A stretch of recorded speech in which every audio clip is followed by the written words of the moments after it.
Good morning, everyone. This is Allison Pickard, Chair, County Council. The July 14th, 2020 virtual work session of Anne Arundel County Council is now in session. Madam Secretary, please call the roll. Ms. Lacy? Present. Mr. Voki? Present. Mr. Persky? Here. Ms. Fiedler? Ms. Rodman? Present. Ms. Hare? Ms. Pickard? Present. Madam Auditor? Present. And Madam Legislative Attorney, Ms. Hewitt? Present. Okay, Madam Chairman, we have 5 council members present, 2 absent at roll call, who I believe will be joining later. Thank you. Madam Secretary, please read the Open Meetings Act statement.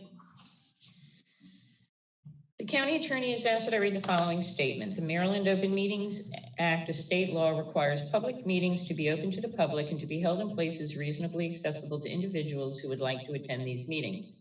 General provisions to Articles, Section 3-102C. The virtual format of this meeting of the County Council is due to COVID-19 emergency and is necessary in light of the serious health risks associated with public gatherings, as well as the governor's various executive orders limiting public gatherings. While a virtual meeting of this type is not envisioned by the Open Meeting Act, steps have been taken to ensure that this virtual meeting includes alternate accessibility features that the Open Meetings Act Compliance Board and the courts have reviewed and approved, such as having a call-in phone number that allows anyone with a telephone to call and listen to the meeting, broadcasting the meeting with video and audio on cable TV and on the web, and allowing written public comment to legislation to be filed with the clerk and considered by the council. The County Office of Law has opined that the public access provided by this technology makes this virtual meeting reasonably accessible to the public and therefore complies with the Open Meetings Act. Thank you, Madam Secretary. Because this is a virtual meeting, we cannot be physically located in Annapolis, the county seat, and we cannot provide reasonable seating facilities for the news media. May I have a motion to suspend Rules 3-103 and 3-106? Lacy, so moved. May I have a second? Councilman Persky, second. Madam Secretary, please call the roll on the motion to suspend Rules 3-103 and 3-106. Ms. Lacy? Aye. Mr. Voki? Nay. Mr. Persky? Aye. Ms. Fiedler? Aye. Ms. Rodman? Aye. And Ms. Hare is absent. And Ms. Pickard? Aye. 5 in the affirmative, 1 in the negative. The motion to suspend Rules 3-103, 3-105, and 3-106 is passed. Thank you. We'll now get started on our agenda today. The first bill we'll be discussing is Bill number 48-20. This is an administration bill. Mr. Barron, you have the floor.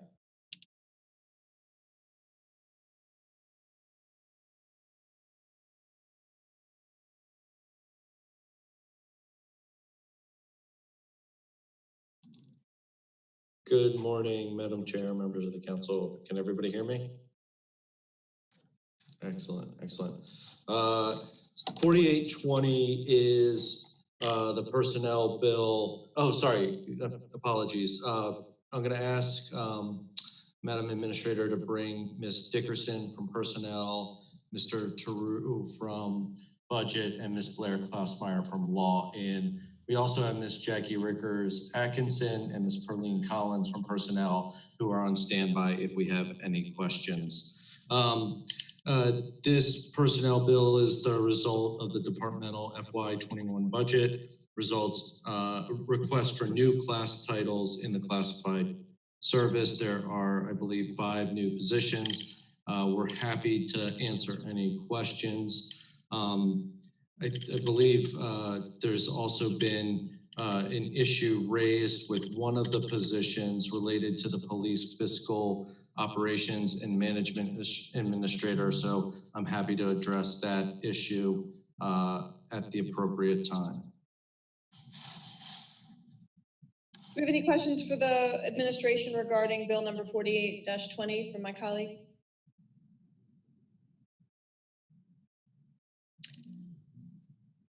Well, this is our opportunity to ask some questions, so it doesn't look like anyone has any at this time, so we'll move ahead to bill number 49-20. This is also an administration bill, and I believe the same folks are here to discuss that. Yes, thank you, Madam Chair. Pete Barron with the administration. Pleased to reintroduce the same gang. Our personnel officer, Ms. Dickerson, Mr. Taru from Budget, Ms. Blair Klausmeyer from Law, as well as Ms. Jackie Rickers Atkinson and Ms. Perlene Collins, who are standing by if there are any questions. This 4920 is another personnel bill. This is for the exempt service. The purpose of this bill is to modify the pay grades for the exempt positions of Assistant Director of Assignment and Deputy Jury Commissioner in the courts. We're happy to answer any questions. Do we have any questions? Mr. Wilke. Thank you, Madam Chair. Nathan Voki, District 3. So on the other bill, I recognize those positions as being positions we had discussed during the budget process. These two positions, I don't recall having been discussed during the budget process, but I see in the fiscal note that these were part of the budget included in there. So can anybody enlighten me on where this was in the discussion in the budget? Because I remember the courts talking about renting a new place. I remember discussions about getting a 14th judge, but I don't remember any discussions about this. I'm going to ask Mr. Taru to hop in. I think he's probably best equipped. For the record, Stephen Taru from the Budget Office. Happy to answer your question, Councilman Wilke. So these positions are already in the Circuit Court's budget. So if you went to the Circuit Court's budget pages and looked at the list of position control, these already existed at the time. I believe they were reclassified during the year. So this is kind of a cleanup, catch up of the code to coincide with what those positions actually are in terms of the pay grade of those two employees. So if you did look at the budget book pages for the Circuit Court, they exist as presented and approved in the FY21 budget. They weren't new positions, they weren't additions of positions, but they are included in the budget as presented. Thank you. Do we have any other questions regarding 49-20? Seeing none, we'll keep moving along here to bill number 50-20, also a administration bill. Thank you, Madam Chair. Pete Barron with the administration. Again, I'm going to ask from Central Services, Mr. Stephen Walker, to join us. I don't believe Ms. Romans or Ms. Harris are available, but if they are, Madam Administrator, if you could bring them in. And from Law, Ms. Niederer. Bill 50-20 is a surplus property bill. This property is located in Glen Burnie, Maryland. Councilwoman Pickard, our chair's district.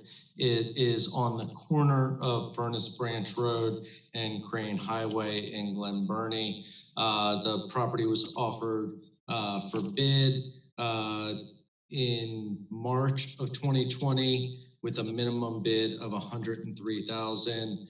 Reliable Real Estate Services, LLC, submitted a bid in the amount of $105,000 on March 17. In accordance with Article 8, Section 204F, an ordinance is required for the sale of property for which the purchase price is less than 90% of the appraised value or it's appraised at $50,000 or more. The council has been provided with a map of the surrounding area as part of the legislative package. If the council approves this legislation, the Real Estate Division will proceed with disposing of this property in accordance with the county code. With that, we're happy to answer any questions the council may have. Mr. Voki. Thank you, Madam Chair. Nathan Voki, District 3. What's the fair market value on the property? I'm going to turn that over to either Mr. Walker or Ms. Harris from Real Estate, from Central Services, excuse me. Stephen, do you want to go ahead or do you want me to handle it? The fair market value for that property was $103,000. Okay, thank you. I'd like to remind everyone to please state their name before when they speak. Thank you. Do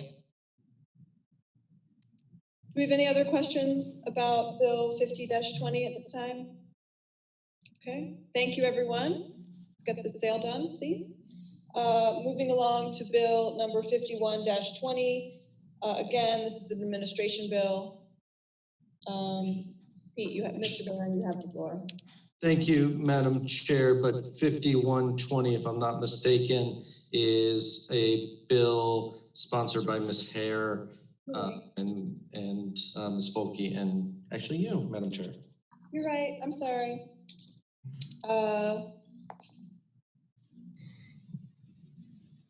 The administration supports, I'll just... Okay, does anybody have any questions? Mr. Voki, did you want to speak on this? This is pretty self-explanatory.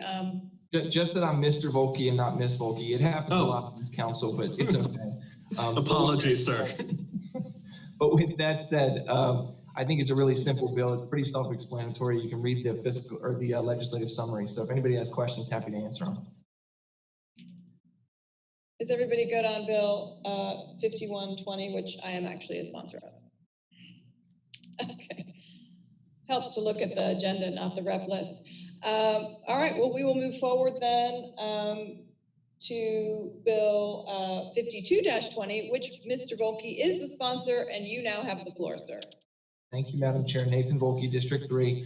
So 5220 comes out of discussions I had with a business owner in my district. He owns a pawn shop and he has a new location. I sent everyone an email about this, but he has a new location where he would like to move his business. But that business is within 300 feet of some residential properties. He has spoken with all of the property owners that are abutting the business. They are all in agreement that this is a good business. He has a history in the community of being a solid business owner, giving back to the community, supporting a lot of local causes. And I think people have already started on the council have already started to receive some legislative testimony from the community in support of this legislation. What this does is simply creates a, I'll call it a out valve, if you will. Typically there's a prohibition on pawn shops being located within a certain distance, typically 300 feet of a residential structure. What this does is allows that if every residential structure submits an affidavit saying they consent to the location, then at that point, the pawn shop would be allowed to locate there. So we've done this in other legislation that this council did, I believe last year. Councilwoman Hare had a bill that did something similar. I can't remember exactly what it was on, but it's the same concept. So if anybody has any questions, happy to answer them. But like I said, it's a relatively straightforward bill. It does not change the requirement. It simply offers an option that if you can get the consent of the surrounding property owners who are residential structure owners, then at that point you can move forward. Ms. Schuett might have something. Yes, only that we have very similar language in connection with farm breweries and wineries. Thank you. Would the administration like to add to this conversation at this time? Thank you, Madam Chair. Pete Barron with the administration. Joining me at the virtual table from Planning and Zoning is Ms. Lori Rhodes, from IMP, Mr. Bill Bryant, and from Law, Ms. Kelly Kenny. Appreciate the sponsors' statements. The administration has no issue with the intent of the legislation, but we have a couple of concerns that we'd like to raise. And I'll defer to Ms. Rhodes in a second to speak more eloquently about this, I'm sure. But the administration has issue with the granting of consent and the use of the affidavits of consent for this type of zoning change. Councilman Voki referenced a previous bill related to farm breweries. Just to be clear, the administration did not take a position on that bill. I believe that one of the key differences in that bill is related to, that was all a private road, not a public road. But even then, I think having more time to think on the implications of that portion of that piece of legislation, OPC might have a different take today.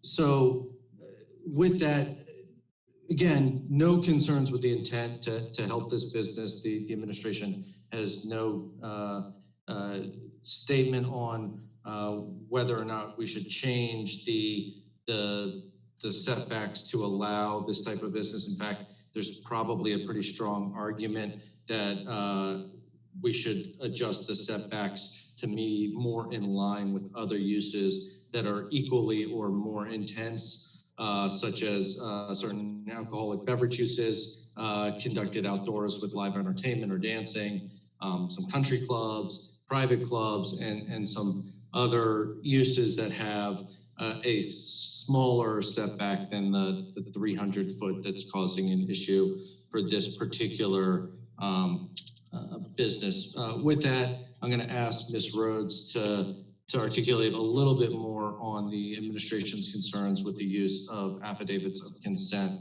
for this type of change. Good morning, everyone. This is Lori Rhodes, Assistant Planning and Zoning Officer for the Office of Planning and Zoning. Yes, I would agree with what Mr. Barron has said. The Farm Brewery and Winery Bill, yes, that was unique to the rural economy.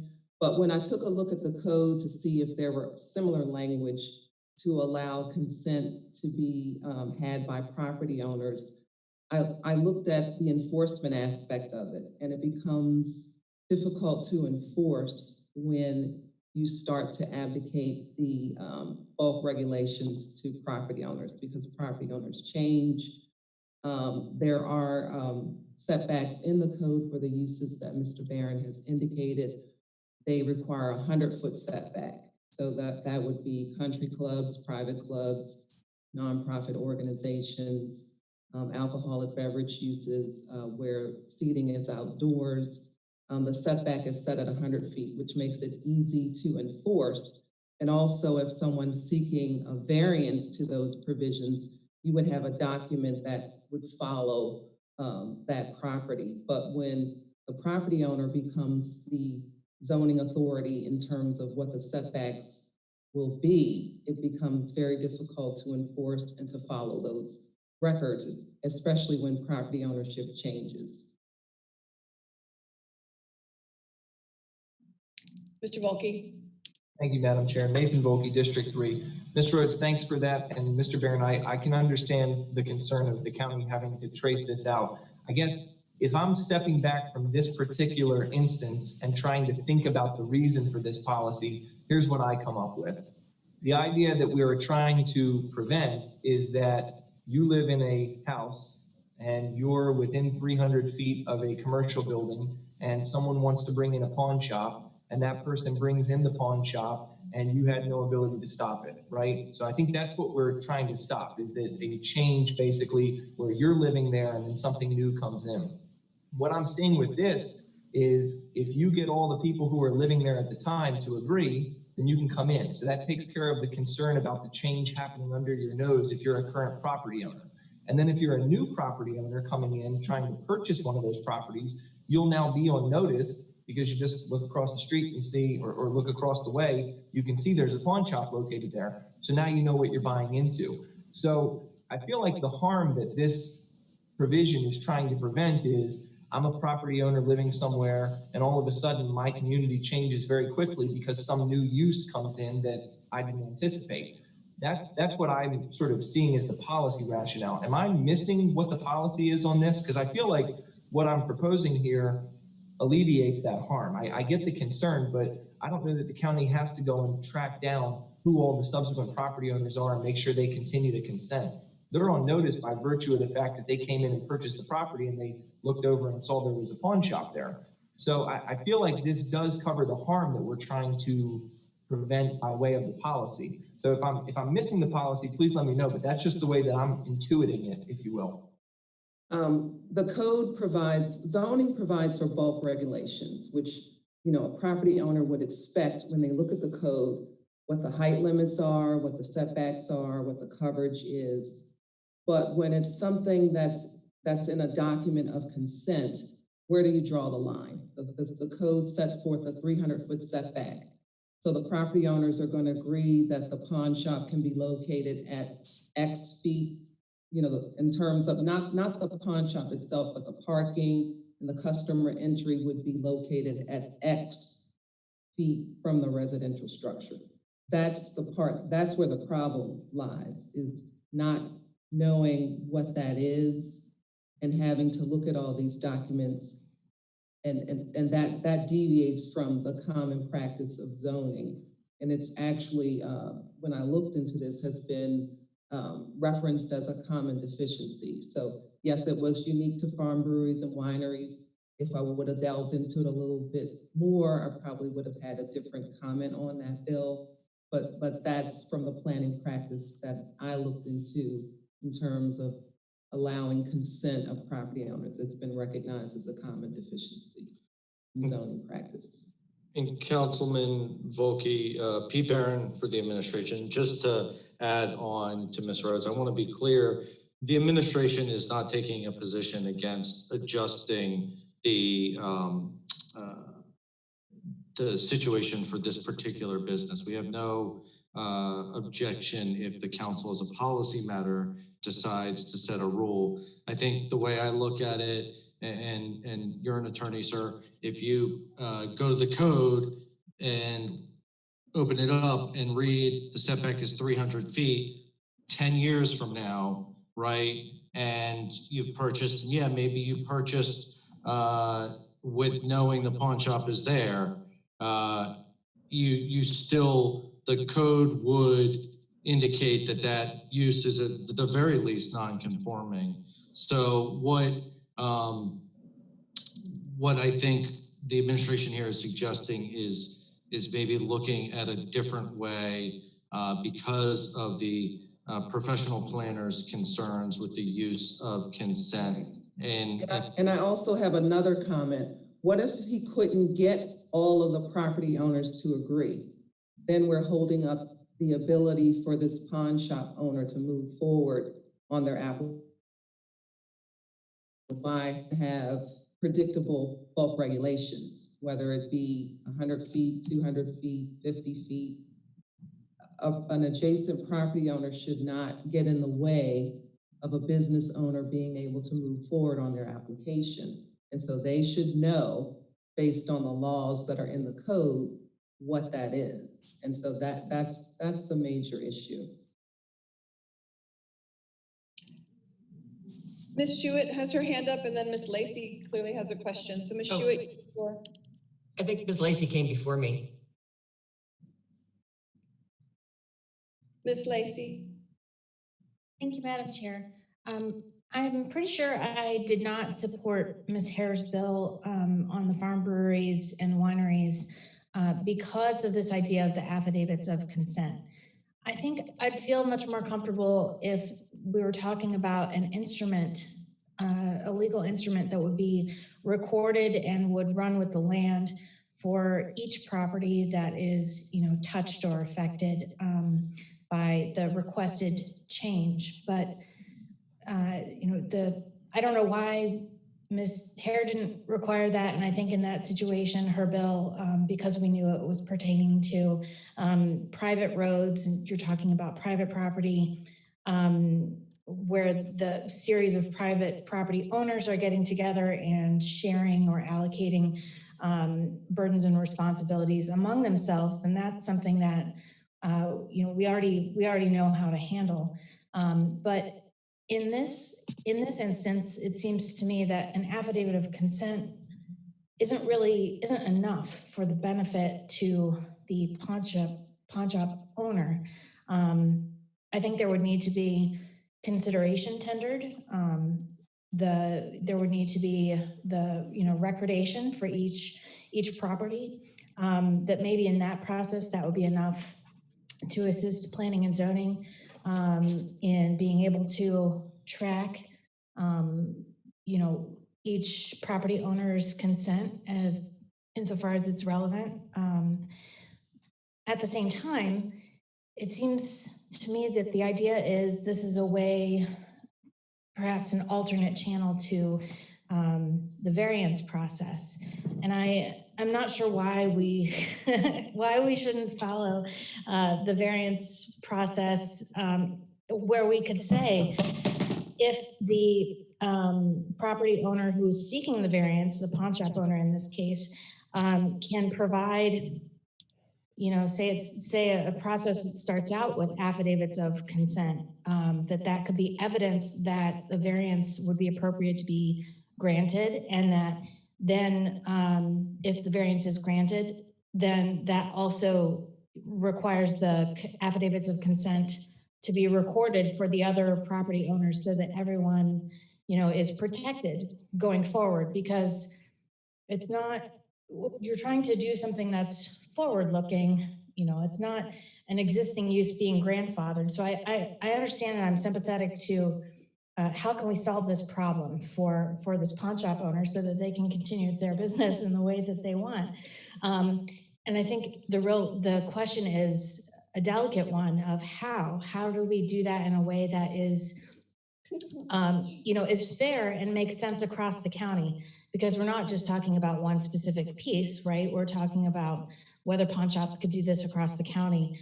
And I think without further legal protections, I'm not sure that I would feel that other neighborhoods where pawn shops are, where people live that have the setbacks followed, are adequately protected unless we can find some way to add to this bill.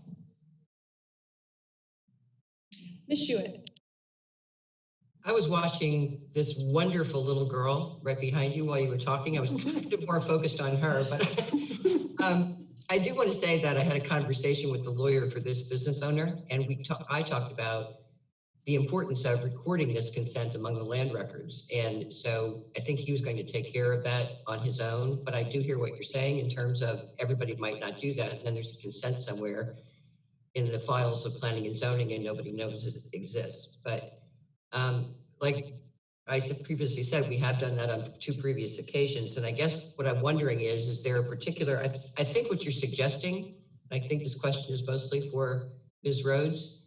I think what you're suggesting is that instead of having this consent, that we instead reduce the setback to some lower number. And are you suggesting that there's a particular number that makes sense to you?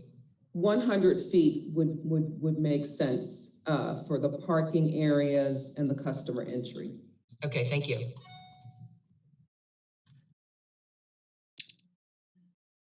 Mr. Wilke. Thank you, Madam Chair. So I just have to ask then, if we amend the bill, take out this consent stuff, come back and just reduce the set, basically 300 to 100 feet, will the evidence for planning and zoning supported at that point? Maybe that's a better question. Pete Barron for the administration. You broke up there a little, but I believe the question was, will we support if it's amended? That's right. We don't have an objection to the council setting a policy of what the right setback is. I have not had a conversation with planning and zoning about what the magic number is, but I don't foresee a major issue with changing the setback from an administration's point of view.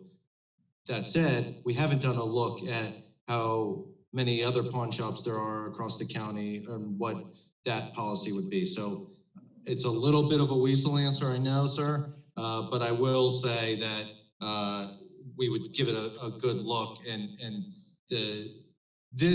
changing the bill to remove the consent issue and give a hard number would make the administration a lot more comfortable. So it would remove that concern. Then we would have to move to the analysis of what the right number is.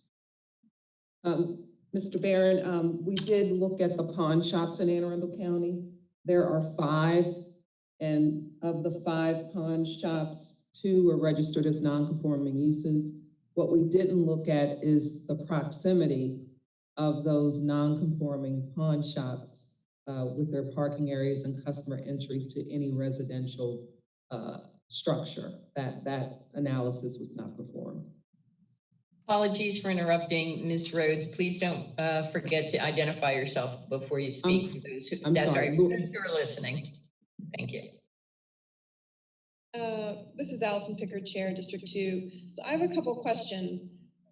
Seems like there's a couple ways to solve this business owner's issue. I'm curious, is one of them to go through the variance process, to get a variance to that 300 feet residential setback thing? Lori Rhodes, Assistant Planning and Zoning Officer, Office of Planning and Zoning. Yes, a variance would be an avenue, but they would have to meet the criteria. There are 2 sets of criteria that you need to meet. You need to show that there is something unique about the property, whether it's undersized, irregularly shaped, that makes the regulations disproportionately more difficult for this particular property to satisfy that setback. And then the other test is whether or not there are any practical difficulties.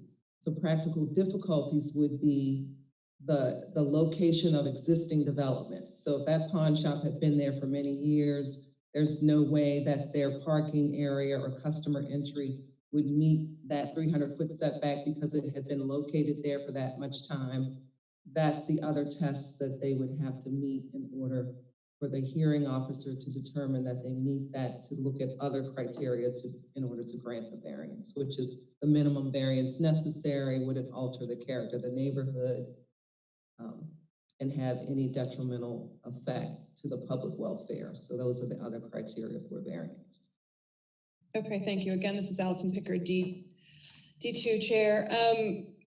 Ms. Rhodes, however we attempt to solve this problem, while there's clearly only 5 pawn shops in the county, as new ones were to try to locate, they would now adhere to new guidelines, right? So determining if we're going to change the setback, figuring out what the appropriate setback is important. It's not just about 5 that currently exist. It would be for anyone that wanted to currently locate, correct? Right. Whether it's new or existing, if an existing pawn shop wanted to expand their footprint, it would require more parking spaces. I doubt they would have to relocate their customer entry. Then they would also have to have those affidavits of consent because there's no grandfathering provisions for the existing facilities. So if they were to expand upon their building to trigger the need to add more parking, then they would be subject to the 300-foot. And if they didn't meet it, then they would need the affidavits of consent from any residential structures that are within 300 feet of the facility. So it'd be new and existing, depending on whether or not the existing expands the use.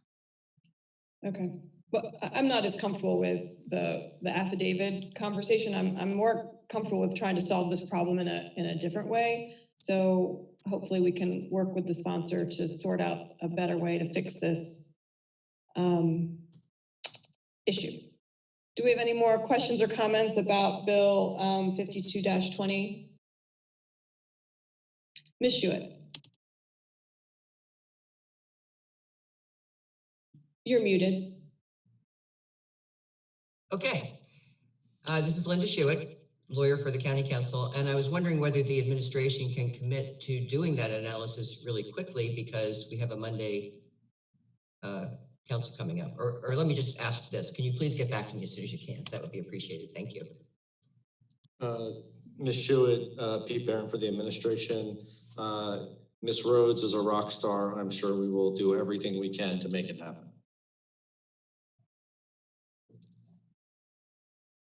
Are we good to move forward? Excellent. We are now looking at Bill number 53-20. This is also a bill regarding small cell systems sponsored by Mr. Voki and Ms. Fiedler. Mr. Voki, are you taking the lead on this morning? Sure. You have the floor. Thank you, Madam Chair. Nathan Voki, District 3.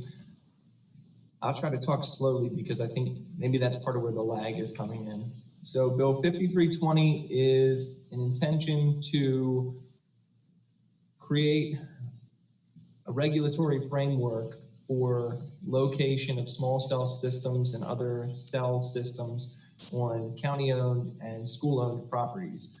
The intention with this bill is to effectively say to anyone trying to locate these on school county-owned properties that if you want to put on a property, you need to do. How about now? Can you hear me now? Okay. So if anyone is trying to locate, again, no.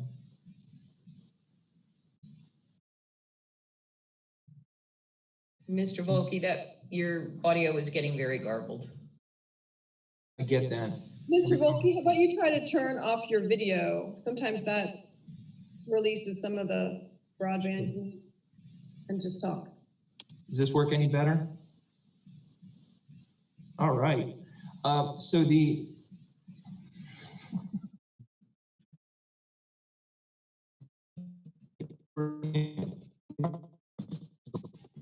Mr. Volkey, unfortunately, we can't hear you. why I keep voting against these meetings being online. Ms. Fiedler, did you want to step in? Yes. So apologies if, I want to make sure going between screens doesn't mess me up this time. So it's really kind of self-explanatory. It basically says small cell systems within 200 feet of certain properties, they have to, the developer of a small cell system would have to essentially show that they have made every single effort to locate other than on county public property school, and should provide that analysis and certified by a registered professional engineer. I think I kind of wrapped that up in,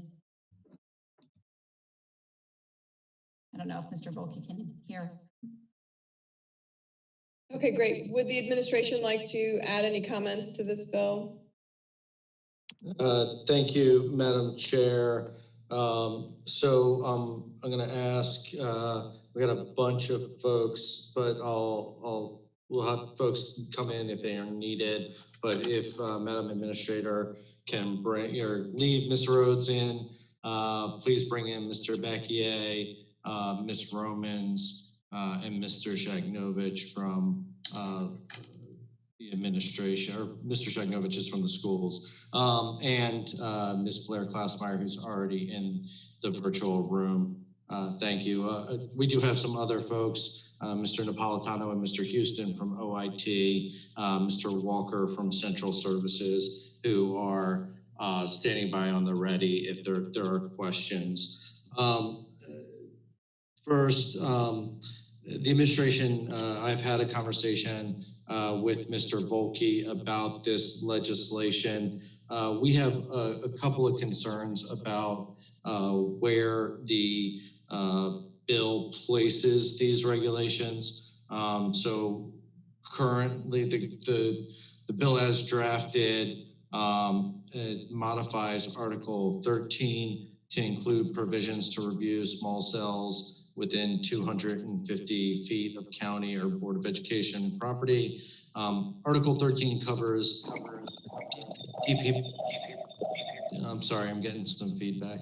Covers DPW's authority in administering the public right of way, not county or BOE state property. We think it might actually be more appropriate to live in the zoning section in Article 18.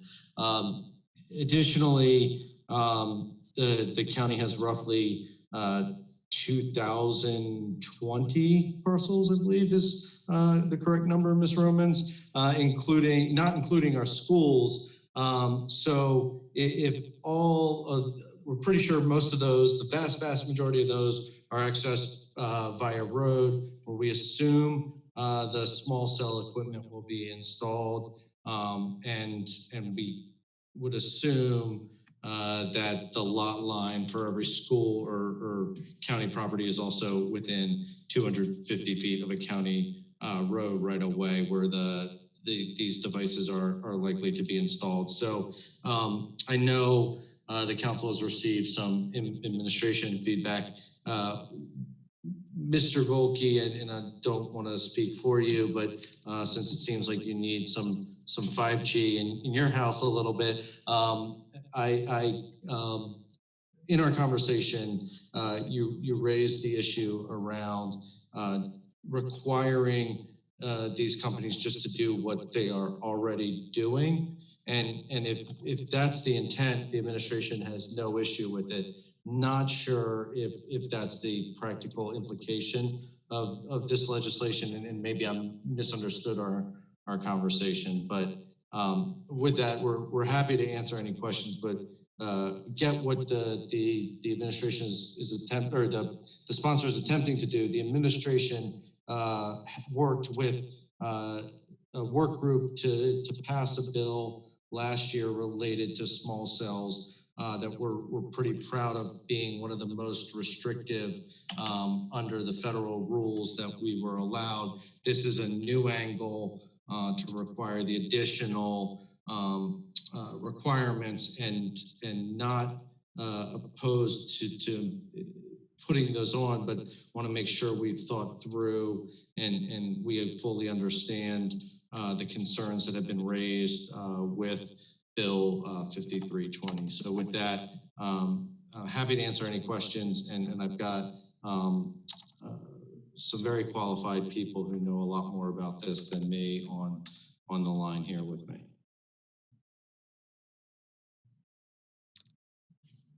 Do we have any more questions regarding 5320, Mr. Voki, I see your flag. You have the floor.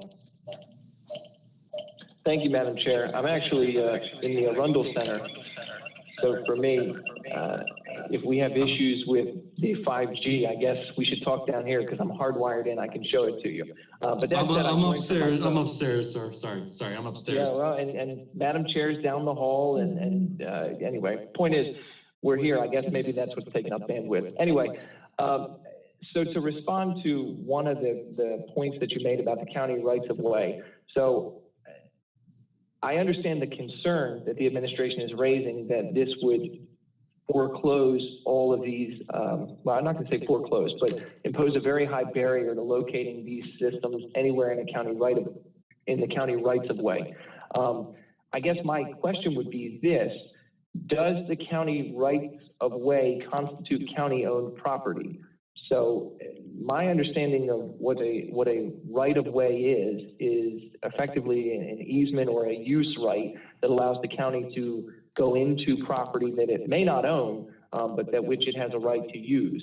So I guess that would be my question: is how much of the right of way is actually county-owned land versus how much of it is really privately owned land on which the county has a right to use the land? I'll defer to law, maybe Ms. Klausmeyer. You can better suited to answer that because that's a great question and one that I also have. I can start the conversation. Mr. Bakke may be I think the answer is both. I think the county does both own what we consider what we consider right of way, and also in other areas just have easements over private property. But Mr. Bakke may be better able to let you know what the kind of proportions of that are. There's a lot of state right of way in the county, along things like Mountain Road, Mountain 177, that sort of thing would be state owned right of way. But I'll let Mr. Bakke, if he's still here somewhere, I can call him. There he is. Good morning, Alex Bakke, Department of Public Works. Thank you for the ability to comment. Regarding ownership, it is a road by road specific analysis. We may own in fee simple portions of a road. We may have an easement or prescriptive right over another portion of the road. Difficult to give you an overall network percentage, but You might just start with an understanding that we own 50% of the road network and be simple as an approximation, and half of it may frankly be through other mechanisms. As we are a very old county, it's been an evolution over time. So there would be a need to adjudicate in a very detailed way our ownership rights on every segment of road in order to apply potentially the requirements under the proposed bill as written.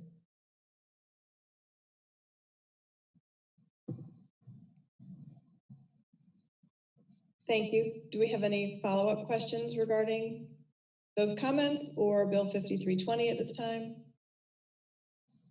Mr. Voki. Madam Chair, Nathan Voki, District 3 again. I guess this question is for Mr. Sheknovich. From the school standpoint, what is the technical analysis that is currently conducted by the schools? Because it's my understanding that a technical analysis already is required for the schools. And so, as Mr. Barron had alluded to, the idea was to require a similar type of analysis here. So maybe if you could just walk me through how the school handles that so that we can get a flavor of what the county would be doing. For Alex Sheknovich, Chief Operating Officer, and I know Ms. Rhodes is on the line as well. So there actually is a requirement as part of the prospective site development, site analysis, that the developer of the communication facility do a study in the area to identify viable properties that in my case, typically it's a monopole. It's the more structured, larger telecommunication type facility in that we do not have small cells on any of our properties in Anne Arundel County Public Schools, at least to date. So it's important to note, and I know Mr. Swain isn't here today, but we've gone through this numbers of times over many years. The Federal Telecommunication Act does require that public lands be looked at first as a mechanism to resolve telecommunication shortfalls, both for telecommunication means, but also for the orderly conduct of commerce and emergency telecommunication transmission functions. So typically, a carrier, a commercial carrier, because of the FCC Act, will first look at publicly owned lands, the federal government, state government, county municipal boards of ed, et cetera. But as part of that process, they are also required to take a look at other viable properties within a specific radius and then provide that analysis to the Planning and Zoning Department as part of their permit site development plan application.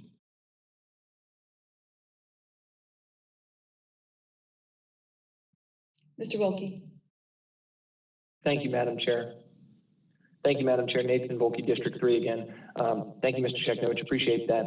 So I would just note for everyone that I don't know if all my colleagues on the council are aware of this or everybody in the administration, but in working to draft this bill, Ms. Schuett and I worked with the Office of Law, and the Office of Law has outside telecommunications counsel who did work on the bill that Mr. Barron alluded to. Actually, it was 2 bills last year for the regulation of small cell. And so we do have that outside telecom counsel. They have reviewed this bill, and they did not see issues, as far as I've been told, with anything under the FCC and this being some sort of a violation or a problem under the FCC in terms of regulation. So I appreciate the idea that what Mr. Sheknovich was saying, but I think it's been addressed by outside legal counsel who said this passes muster as it is. I guess the only other thing that I would ask, and maybe Mr. Sheknovich or Mr. Bakier, maybe one of you know this, but in terms of the technical analysis, I received a very detailed position paper from someone who represents Milestone, which is a big player in this industry. And some of the concerns that paper raised, I think everybody on the council got it, maybe the administration got it too, was the lack of definitions as it pertains to what is a technical analysis. Would an engineer actually certify that this is necessary for the function of the system, that it's essential to the functionality? And so I guess, again, just turning back to the schools item, is that already required for the schools? What's the standard at the school level?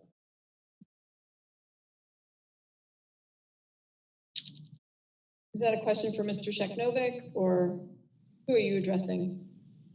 I think it's whoever possesses the expertise to answer it. Okay. Well, this is Alex Sheknovich, Chief Operating Officer for the school district. So let me start. I'm not aware of, and I've not seen a position paper, so I'm not sure. But that analysis that you're referencing, Mr. Voki, is not in any way, shape, or form for the benefit of the Board of Ed. It's for the benefit of the regulatory authorities. So the Board of Ed can't speak to that. That would be part of your code requirements. Probably better addressed by your Planning and Zoning Department and Office of Law. Lori Rhodes, Office of Planning and Zoning. The engineering aspect of this bill would not be reviewed by the zoning and/or development staff. I reached out to Bill Bryant, and he had indicated that it would be a collaborative review between engineering staff at DPW.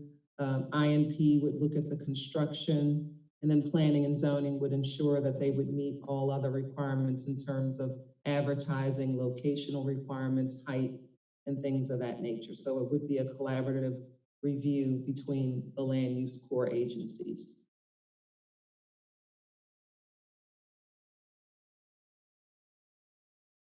Mr. Wilke. Thank you, Madam Chair. I'll just leave with one thing. I think Ms. Hewitt had something to add too. So I appreciate that, Ms. Rhodes. When we had envisioned how this was going to work in terms of the review, at least from the discussions that I had internally with some of the people I was working with on this, the idea was the county already has an outside consultant who is working with us on these small cell applications to review them in terms of the technical aspects and in terms of inspecting them. So the intention, I believe, was to not only put this on the county departments, but to also use the expertise of that outside consultant as well, who we're already using and already working with in terms of the small cell applications that we're receiving in light of the bills that Mr. Barron had mentioned that passed last year, which allow for those small cell applications to come forward. Ms. Hewitt. You're muted. Thank you. I just wanted to point out that this bill is not targeted at schools in any way, shape, or form. It's targeted to land that's owned by the county. And while I have certainly never looked at all of the deeds to schools in this county, I also have seen some where the title to the land is in the name of Board of Education. Alex, do you know whether that's correct or not? Alex Shekno, Chief Operating Officer. So all of the land that the school system owns by operation of deed is owned by the Board of Education of Anne Arundel County, or whatever the formal name was at the time. We've got land holdings that date back to the late 1800s. So, but yes, it generally conforms to your inference. Right, so that land owned by the Board of Education would not be subject to this because it's not land owned by the county, is my take on it.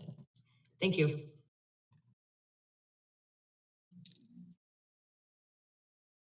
Mr. Sheknovic.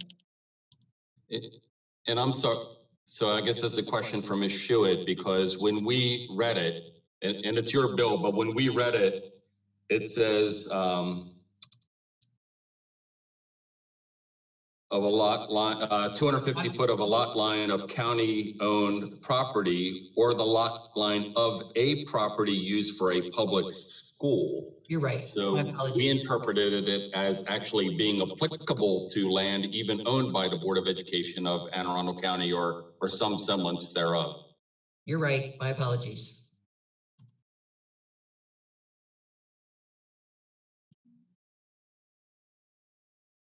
So I have a couple questions. So does anybody else have questions about the bill? All right, this is Allison Pickard, Chair, District 2. From what I'm hearing, the technical analysis that is being requested through this proposed legislation doesn't really happen currently in this form. How would the the collaborative review, how would they deem something to be essential? One of these fixtures to be essential as a part of essential to a network. That's not a term found frequently in the code. Anyone?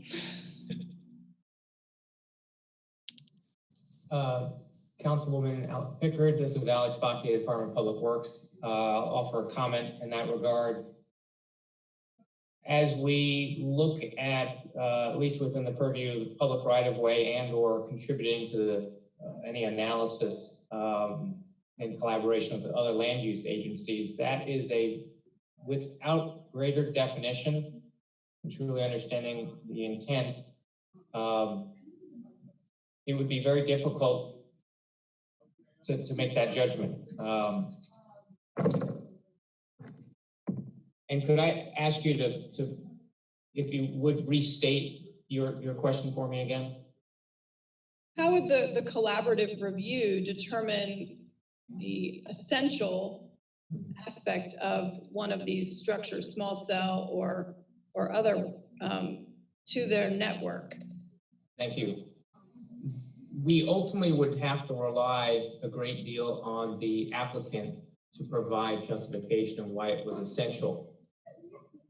But potentially that's a bar that is very difficult to reach, in that probably no one individual antenna or small cell in a system is absolutely essential, depending on how you define it. It could be possibly moved a few feet one direction or another, or substituted with some sort of different architecture.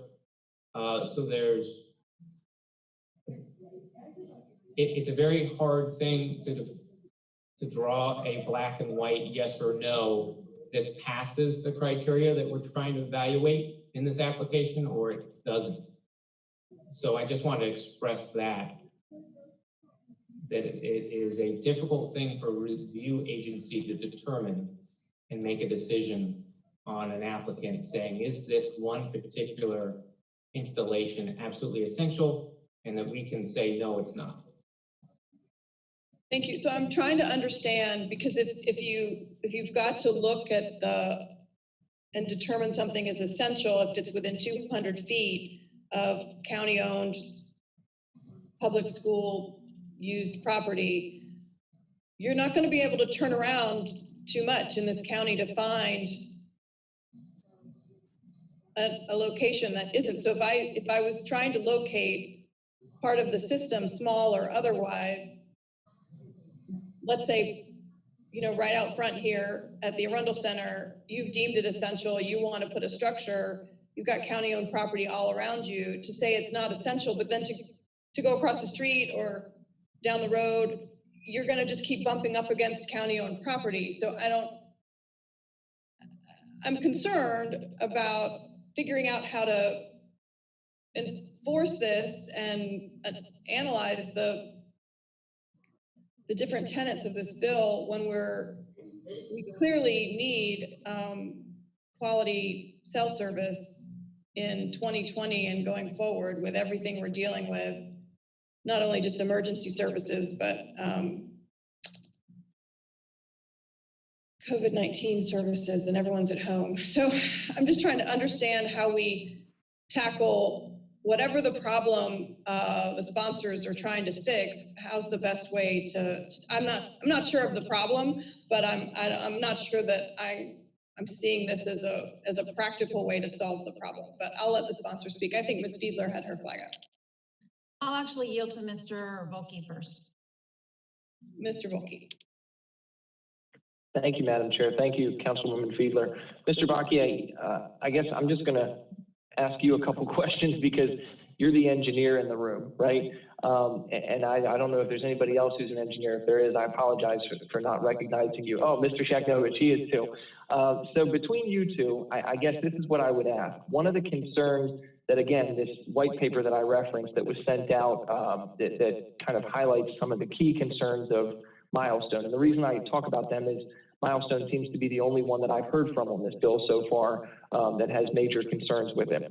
So one of the issues that they brought up was that no engineer would ever certify that a particular site was essential to the network. You two as engineers, what type of burden or barrier do you view, because I have a professional license as an attorney, you have professional licenses as engineers. What concerns would you have from a licensure standpoint with certifying that a particular site is essential to the functionality of a network? And I think you alluded to that, Mr. Bocquier, but I just wanted to give either of you an opportunity as engineers to kind of weigh in on that and give me perspective that maybe I don't have.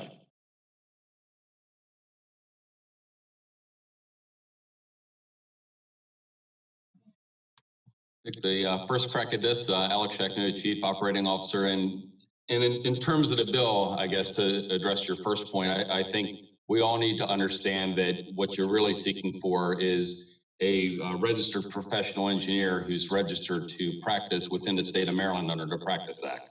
So I would suspect as with anything that planning and zoning or IMP accepts, you would want somebody with an active, in good standing Maryland license. So that being said, many of the codes that we deal with are rather prescriptive, or there is a defined algorithm by which you measure pass or fail.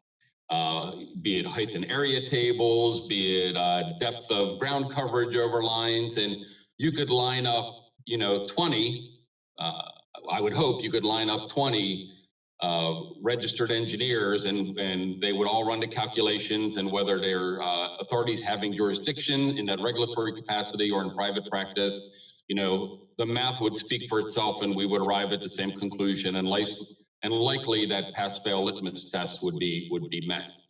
Where things become a little bit more dicey is when things are really left to judgment.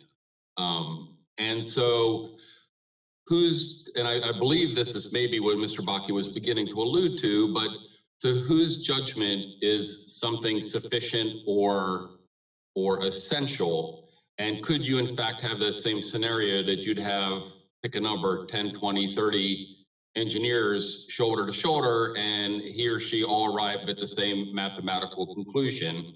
And then the other concern would be in terms of a protest. So say something is deemed as not being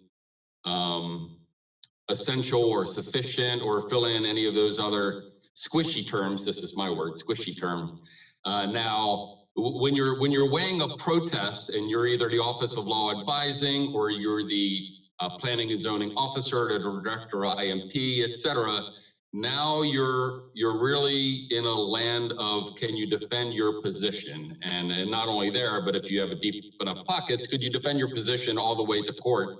What algorithm, what yardstick, what measuring stick did you, the county, use? And can you do that uniformly, applicant to applicant, across the county, day and night, 367? So that is a very generic answer, but I am not in a regulatory environment anymore. I was a long time ago in my career, but not anymore, and I'll turn it over to my colleague in DPW. Madam Chair, our DPW Director, Mr. Africa, has joined us. So Mr. Bocquier or Mr. Africa is welcome to speak to that. Thank you, Pete. I'm Greg Africa, Director of IMP, and I used to be Deputy Director of Public Works and was dealing in the early stages of 5G. I'll try to build an analogy here. I think the question is, what locations would be essential for the network, and how do we determine that? Well, I'd just like to draw an analogy here. In World War II in English Channel, the British installed radar stations along the coast, in the English coast. And let's say they needed 100 antennas to sufficiently track everything that goes across the coast into England. So the question is, what redundancy do you need for that kind of network? Do you need an antenna between each of those 100 antennas in case the system or that particular antenna breaks down? So it is a difficult, I would agree that it's a difficult situation, and the word algorithm was made. So the applicant would have to depend on the reliability of the network to determine how much redundancy he may have. In the analogy of the British radar system, they added more radar redundancy around the metropolitan areas like London. So I would guess that the applicant would really make a business decision and technical decision on where he would have the redundancies, because it will cost to add redundancy in terms of capital cost and annual costs. So the applicant himself will try to minimize the number of locations he would have to install. And as the technology advances, we are expecting that the range of these antennas will be greater and greater in the future. Then in the future, you could possibly see a deactivation of some existing locations because it's not going to be needed, because the new technology will have greater range. This is my 2 cents. There's not an exact answer to your question, but the applicant will try to minimize the number of locations he has to install because of their business model and the economics and how much it will cost to build it and maintain it and to pay for the annual dues for it. That's my 2 cents. Thank you. Ms. Hewitt. Thank you. It was my understanding that this bill included the language of federal law to effectively prohibit certain kinds of wireless services. And I got that understanding from outside counsel, and I also believe from the Office of Law. So if engineers can make those determinations under federal law, I don't understand why it would be a major issue to do so here. I mean, if it in fact incorporates federal law, as is my understanding. Madam Chair. Mr. Barron. Thank you, Pete Barron, for the administration. Ms. Hewitt, I'm definitely not equipped to answer that question, but I do want to raise one point on this issue. The 2 bills, and thank you, Mr. Voki, for reminding me, there were 2 bills on the small cell issue back in 2019. Those were very big, I guess I'd use the term lifts, right? We had a couple of work groups that we put together, several council members, including yourself, Mr. Voki, joined us for those. We pulled together every county agency, Office of Law, and some outside experts on these issues. I'm struggling a little bit with the answer to Madam Chair's question related to what the problem we're trying to solve here is and how we go about that. I just want to make the offer that the administration be more than willing to sit down with Legislative Council, with the sponsors of this legislation to try to sort through this. And just from my experience on this issue and a couple others, these issues always seem sort of simple on the surface, and the more you dig into it, the bigger the box or can of worms, or whatever the expression is. So I just want to make the offer to folks to sit down around a table and try to sort through these issues on the front end of legislation like this.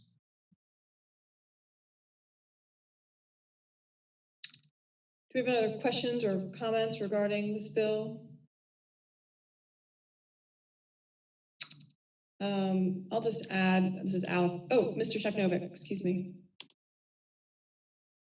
Alex Shekno, Chief Operating Officer. I just wanted to add one comment onto Mr. Barron to make sure that the sponsors are not introducing possibly an unintended consequence.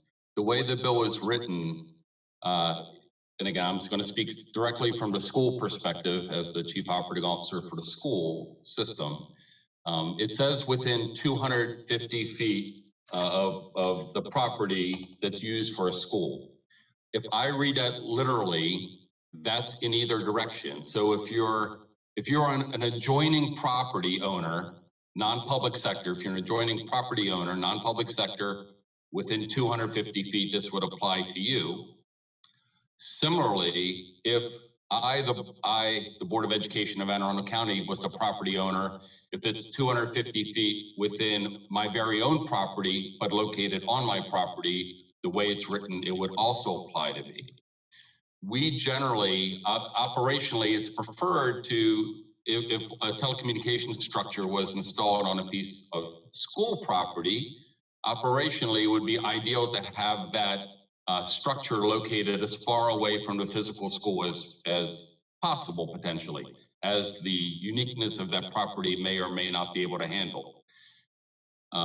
By potentially moving that structure further away from the property line of the school in order to not go through this process, you may potentially be moving the structure actually closer to the physical brick and mortar school than maybe you intended. And so as Mr. Barron goes through his work, again, I want to make sure that the group is looking at all of the pros and cons and making sure that we're not creating a potential unintended consequences. And that's my only thought for the table. And thank you for allowing me to share that, Madam Chair. Thank you, Mr. Sheknovic. Allison Pickard, Chair D2. So my comments,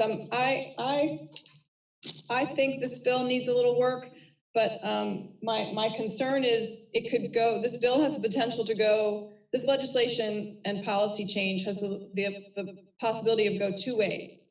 Either completely hamstringing and putting up too many barriers to pulling together a network, or creating a situation where engineers are just certifying the essential nature of everything and their documents are just pro forma as an industry.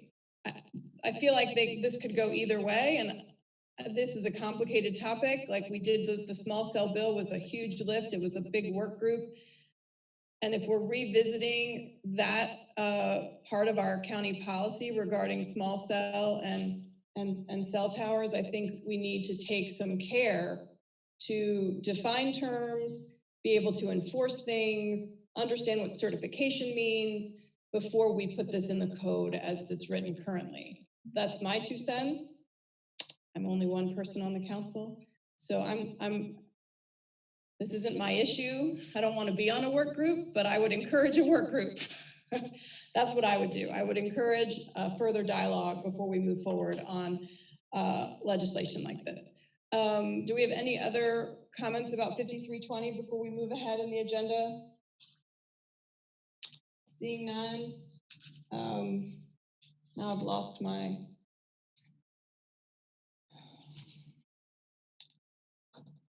The next bill is 54-20. This is an administration bill. I am not a sponsor. You have the floor, Mr. Barron. Thank you, Madam Chair.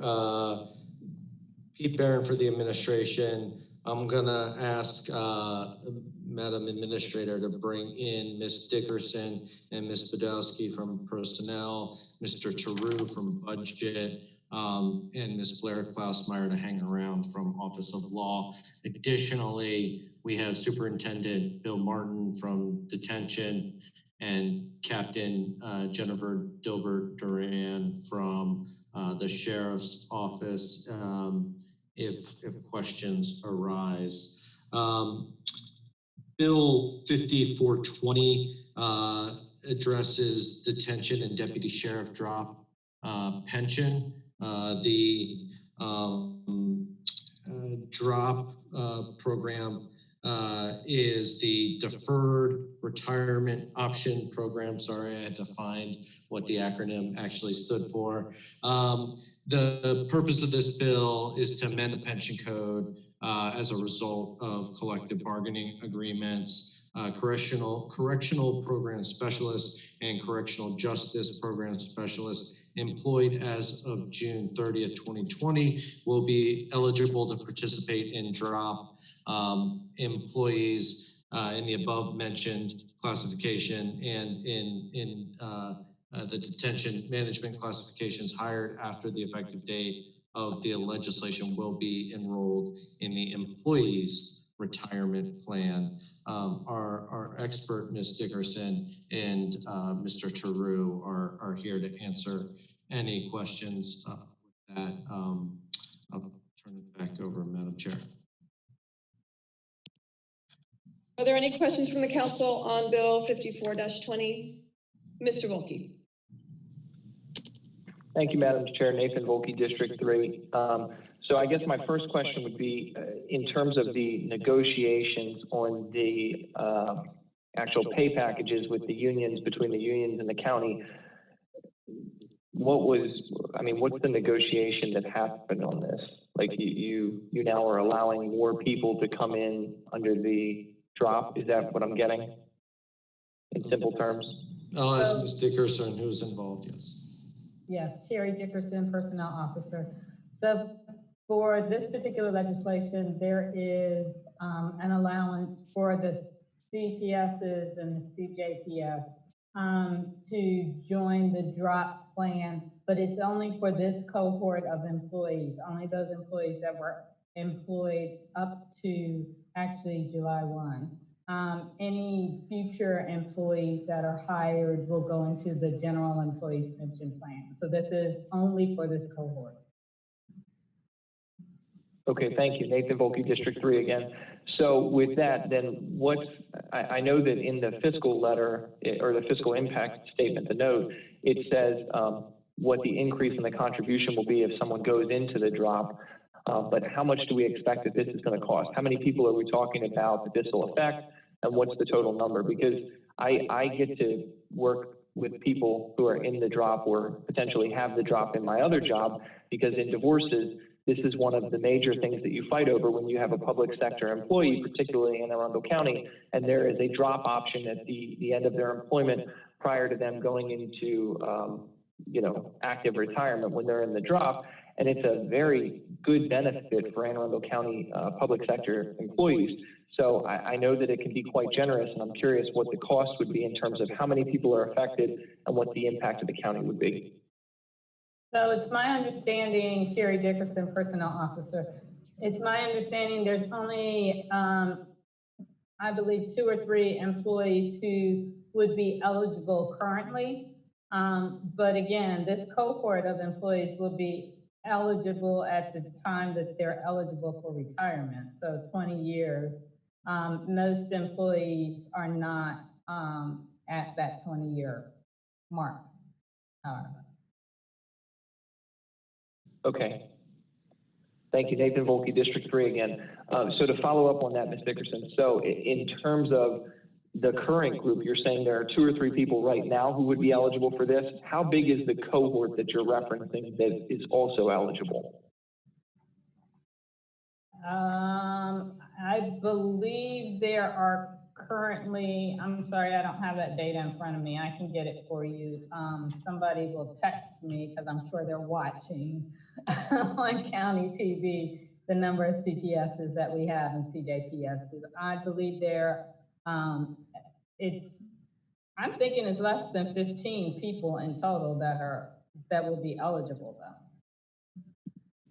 Okay, thank you. And Nathan Voki, District 3 again. So is the cost per person roughly the $85,000 that we're talking about in the fiscal note, or is that $85,000 a year? What's the kicking cost? So if I were to do the math on this and say 15 times 85 times up to 6 years, is that going to get me the total fiscal hit that this could end up costing the county? Mr. Taru is shaking his head. Steven Through from the budget office. So that $85,000 that was referenced in the fiscal note is based on our actuarial assumptions that our actuary did for specifically when they evaluated the addition of these group of employees into the drop program.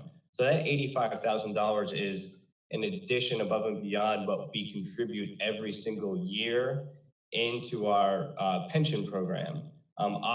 Obviously, that has a lot of assumptions on it. So when the actuary looks, he looks at our rate of return on our pension investments, the number of retirees who are eligible for that program, the number of employees in general, the amount of pay increases, the number of participants in each plan. So there's a lot of assumptions. So looking at a silo, our actuary came back and said, on an annualized basis, this added benefit will add $85,000 a year to your pension contribution moving forward. Again, that was in a silo that didn't take into account any of those other assumptions. Obviously, this will be part of that actuarial analysis moving forward as this is a new benefit and it'll be in the FY22 report. Mr. Voki. Thank you, Mr. Through. Thank you, Madam Chair. Nathan Voki, District 3 again.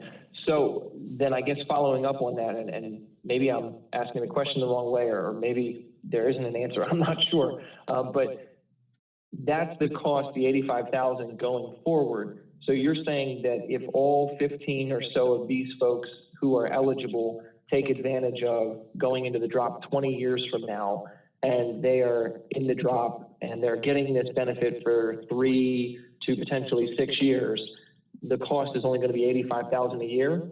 Or do we have another number for that? Steven Through from the budget office again. $85,000 was the total cost on an annual basis moving forward as determined by our actuary. So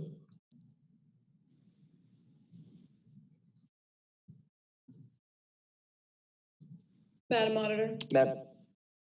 May be able to help. When the actuary decides how much to contribute to the pension plan, they're looking at, lifetime estimates and how many people would actually participate rather than die before they enter. There's like all of these formulas that are going into it. So I think what they're saying is this benefit is going to cost, the county is going to have to pay into the retirement system an additional $85,000 in order to provide this benefit. That's their estimate of how much that benefit's going to cost. It's also going to be offset by investment income. So, you may pay an $85,000 now for people. That's going to grow over time. So when they get to the drop program, they'll be, drawing out much more than that.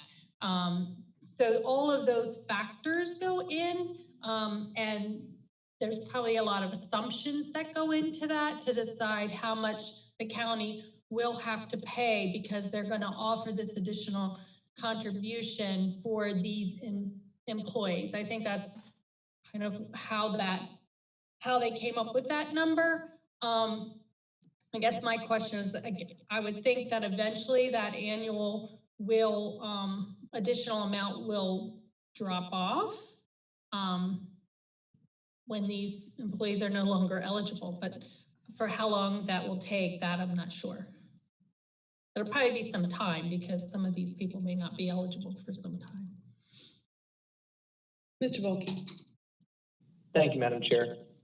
Thank you. Nathan Voki, District 3 again. So I just did quick math then, sort of looking at this, assuming that somebody just came into the department and is a new employee and they're trying to get to their 20 years when they're drop eligible, and then assuming that they're in the drop for the full 6-year term. So I just did 85,000 multiplied by 26 years, and that put me at about 2.2 million on the lifetime cost for this. Is that roughly a ballpark of what we'd be looking at lifetime over the next 26 years for these employees to be eligible for this program? Ms. Klassmeyer wants to speak. Yes, sorry. Deputy County Attorney Lori Blair Klassmeyer. So the way this is written, the additional employees who are now eligible are the employees who are in those positions now. This category 2 is being taken away. So it's a finite number of employees who are ultimately eligible, newly eligible for the drop. And Ms. Badowski or Ms. Dickerson can probably give you a little more detail on that. But.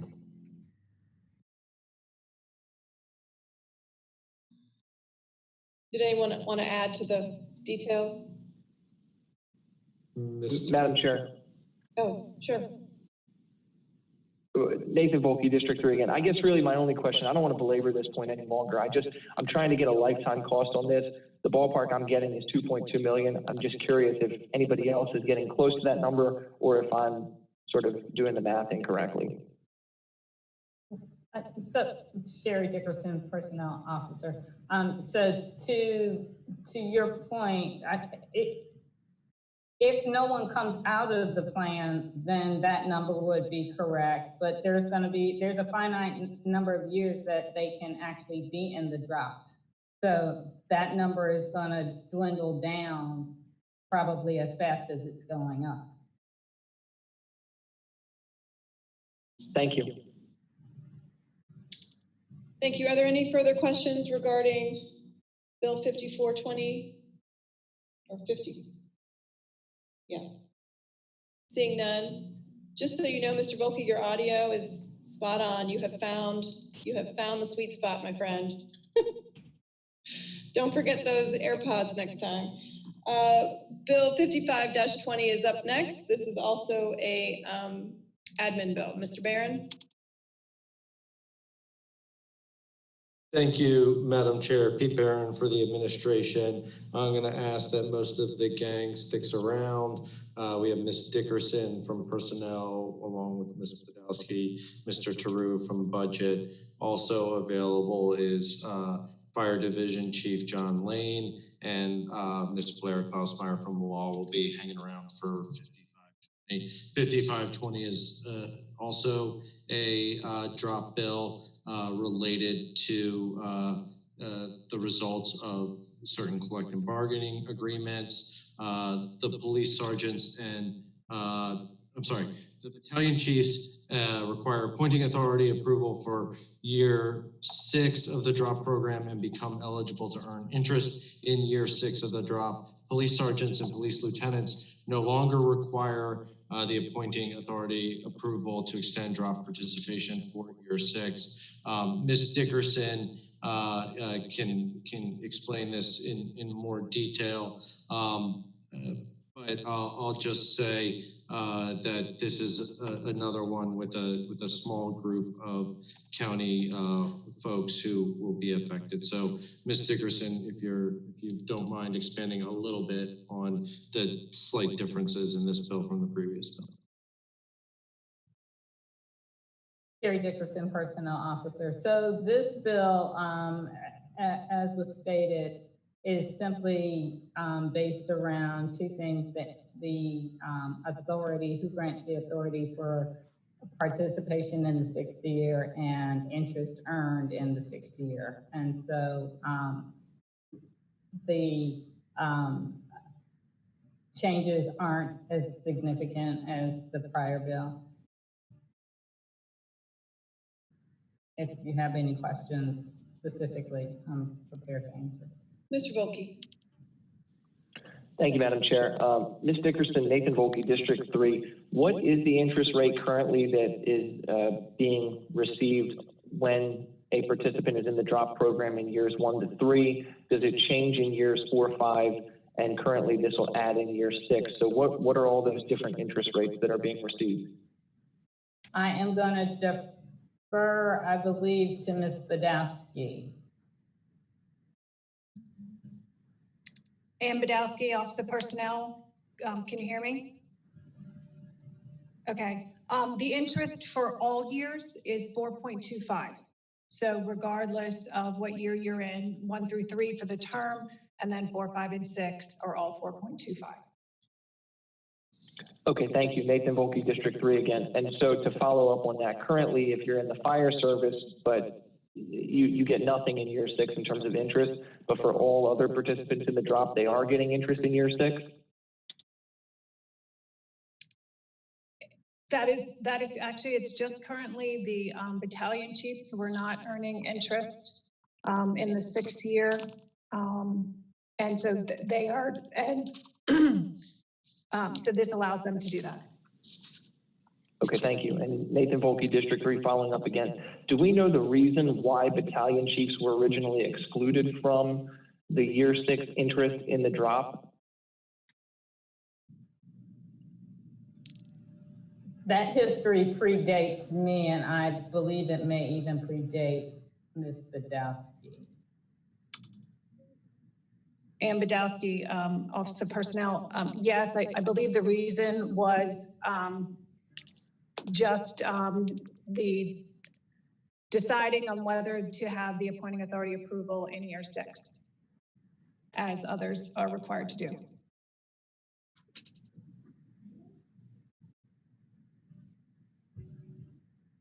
Sherry Dickerson, Personnel Officer.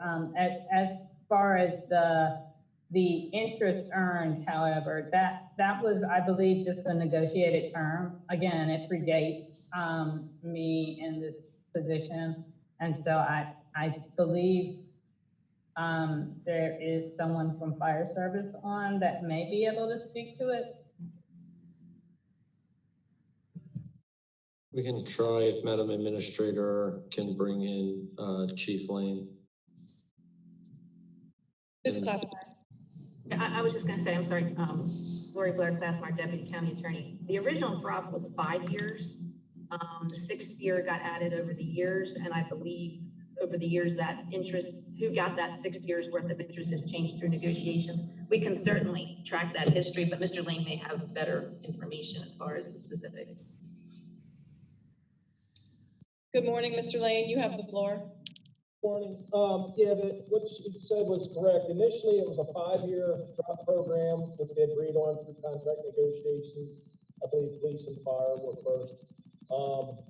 When they added the 6th year, and originally it was 8%, sometime during negotiations, they dropped it from 8% down to 4.25%.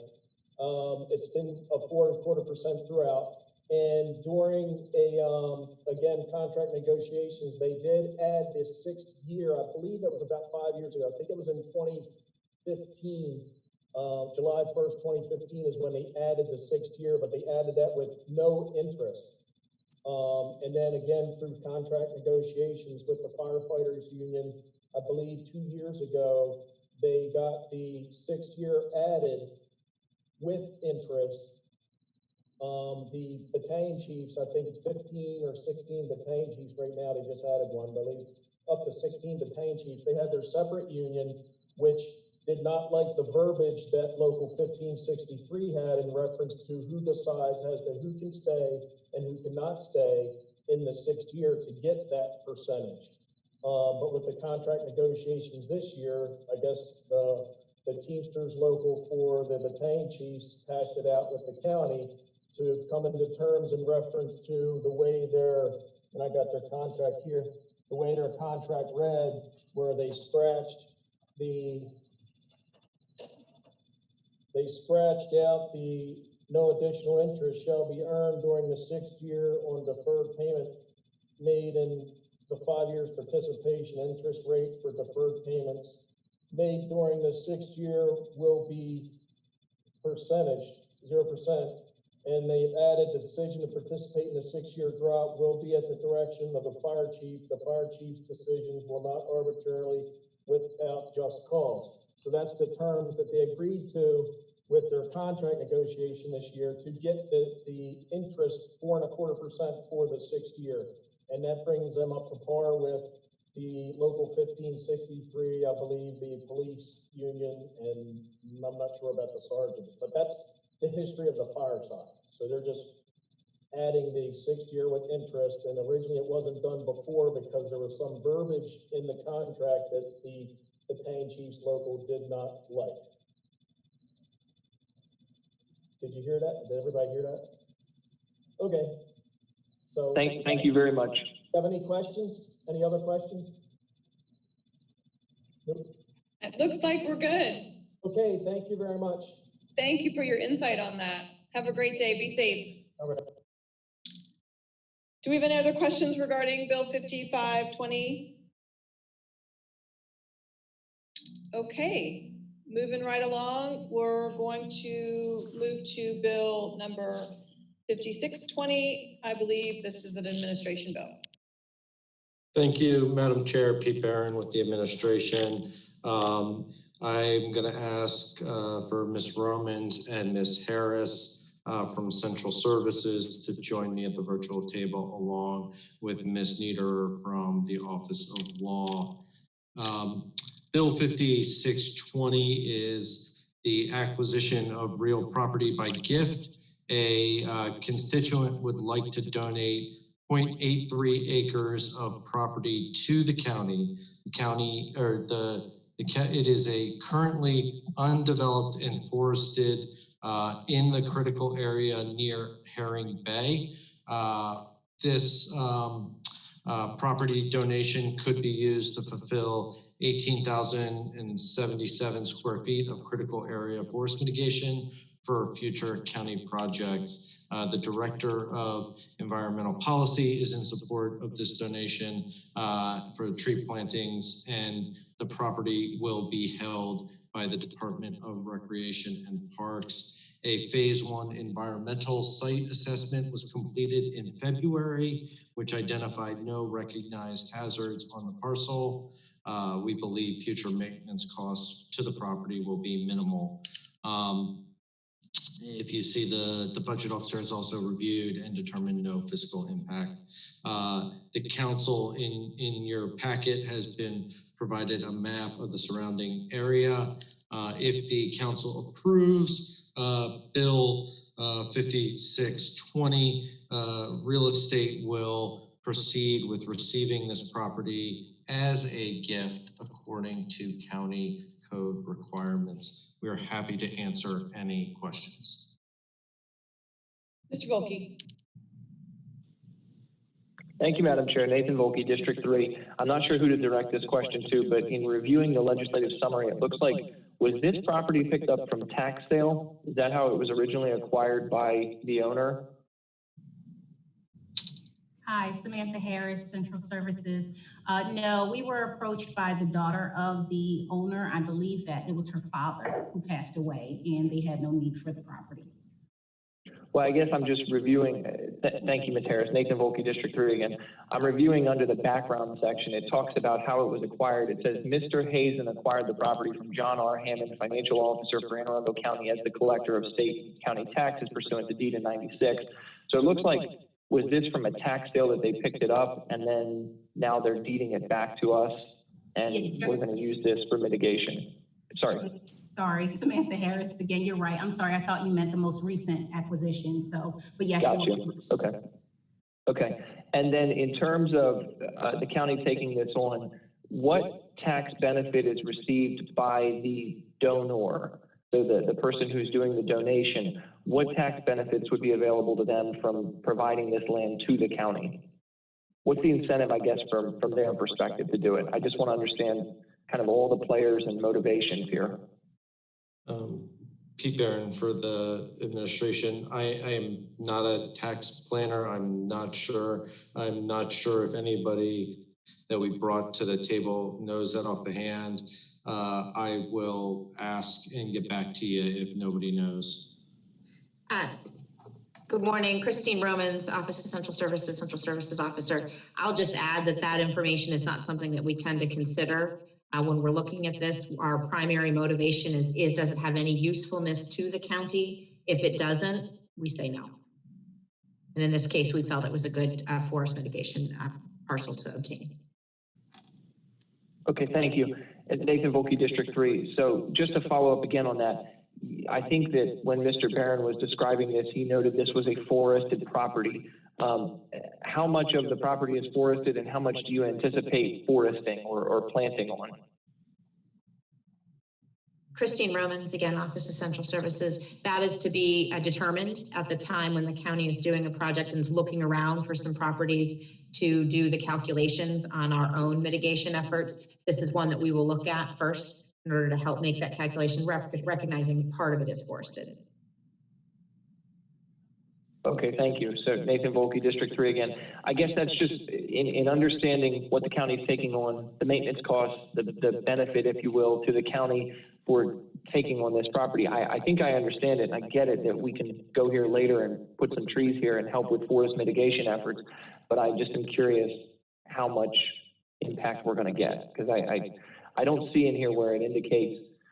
I see that it says 18,000 square feet. It looks like it's almost a 1 acre parcel. So I'm assuming that close to probably half of it is forested and the other half isn't. And we expect that we're going to be able to forest the full 18,000 square feet. I guess that's just what I'm trying to understand. Again, this is Christine Roman's Office of Central Services. The maintenance of the parcel will be fairly low in the interim. So we don't anticipate there being a large impact to county operations while that decision is being made. Thank you. Ms. Fiedler. Thank you, Madam Chair. Amanda Fiedler, District 5. Just looking at the map, and I know these can be deceiving because aerials only capture the canopy, but has someone gone on site to verify that there is still space, because the aerial looks like it's pretty heavily forested?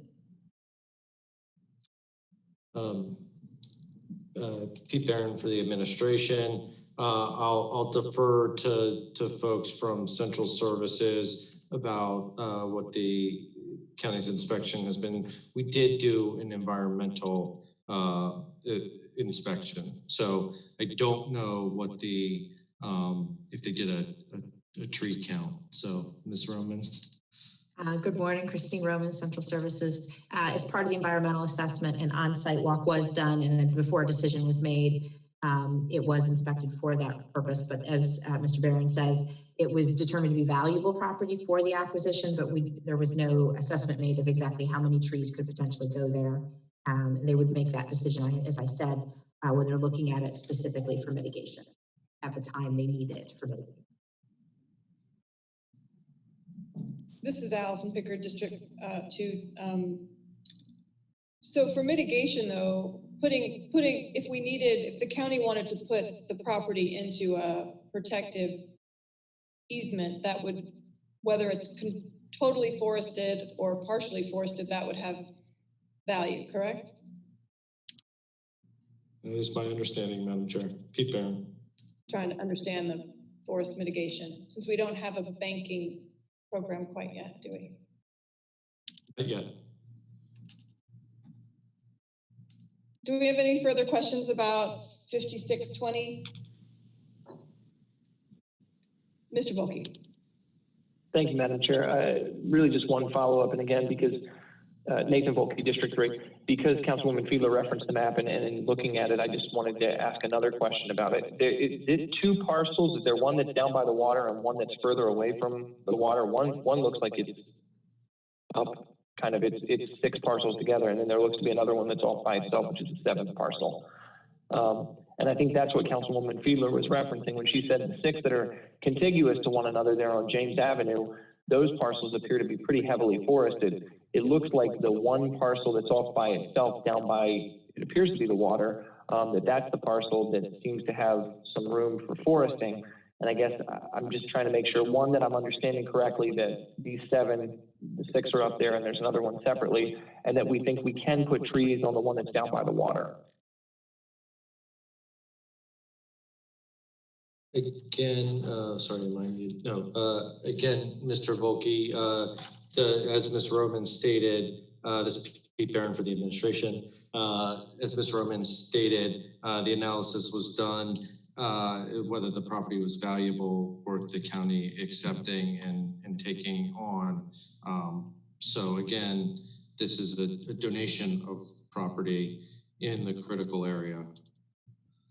So that in and of itself is valuable to preserve. We will be looking at it in future projects for exactly how much forest mitigation we can get out of it.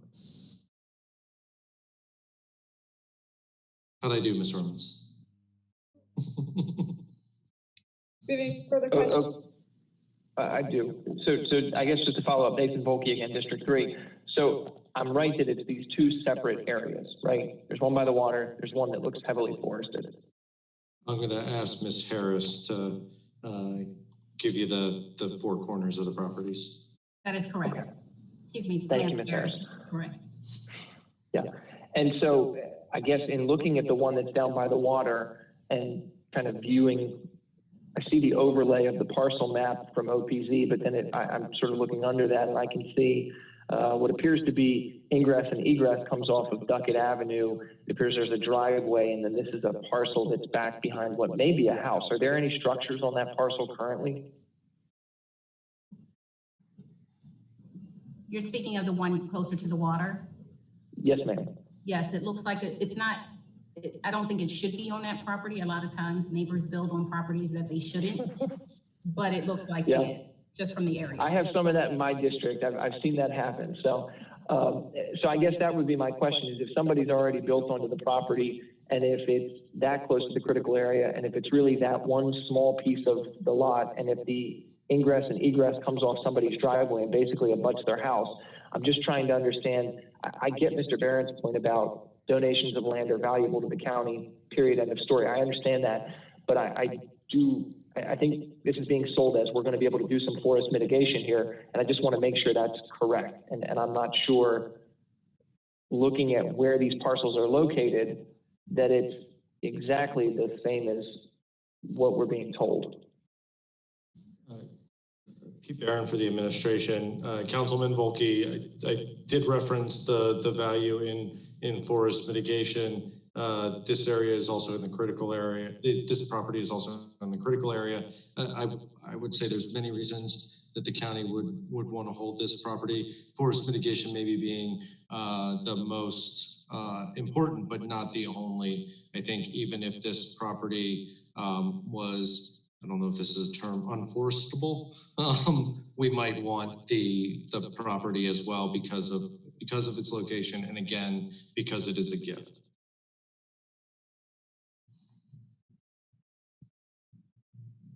And I'm going to go check Merriam-Webster's dictionary. Have we exhausted all questions on 5620? Are we good?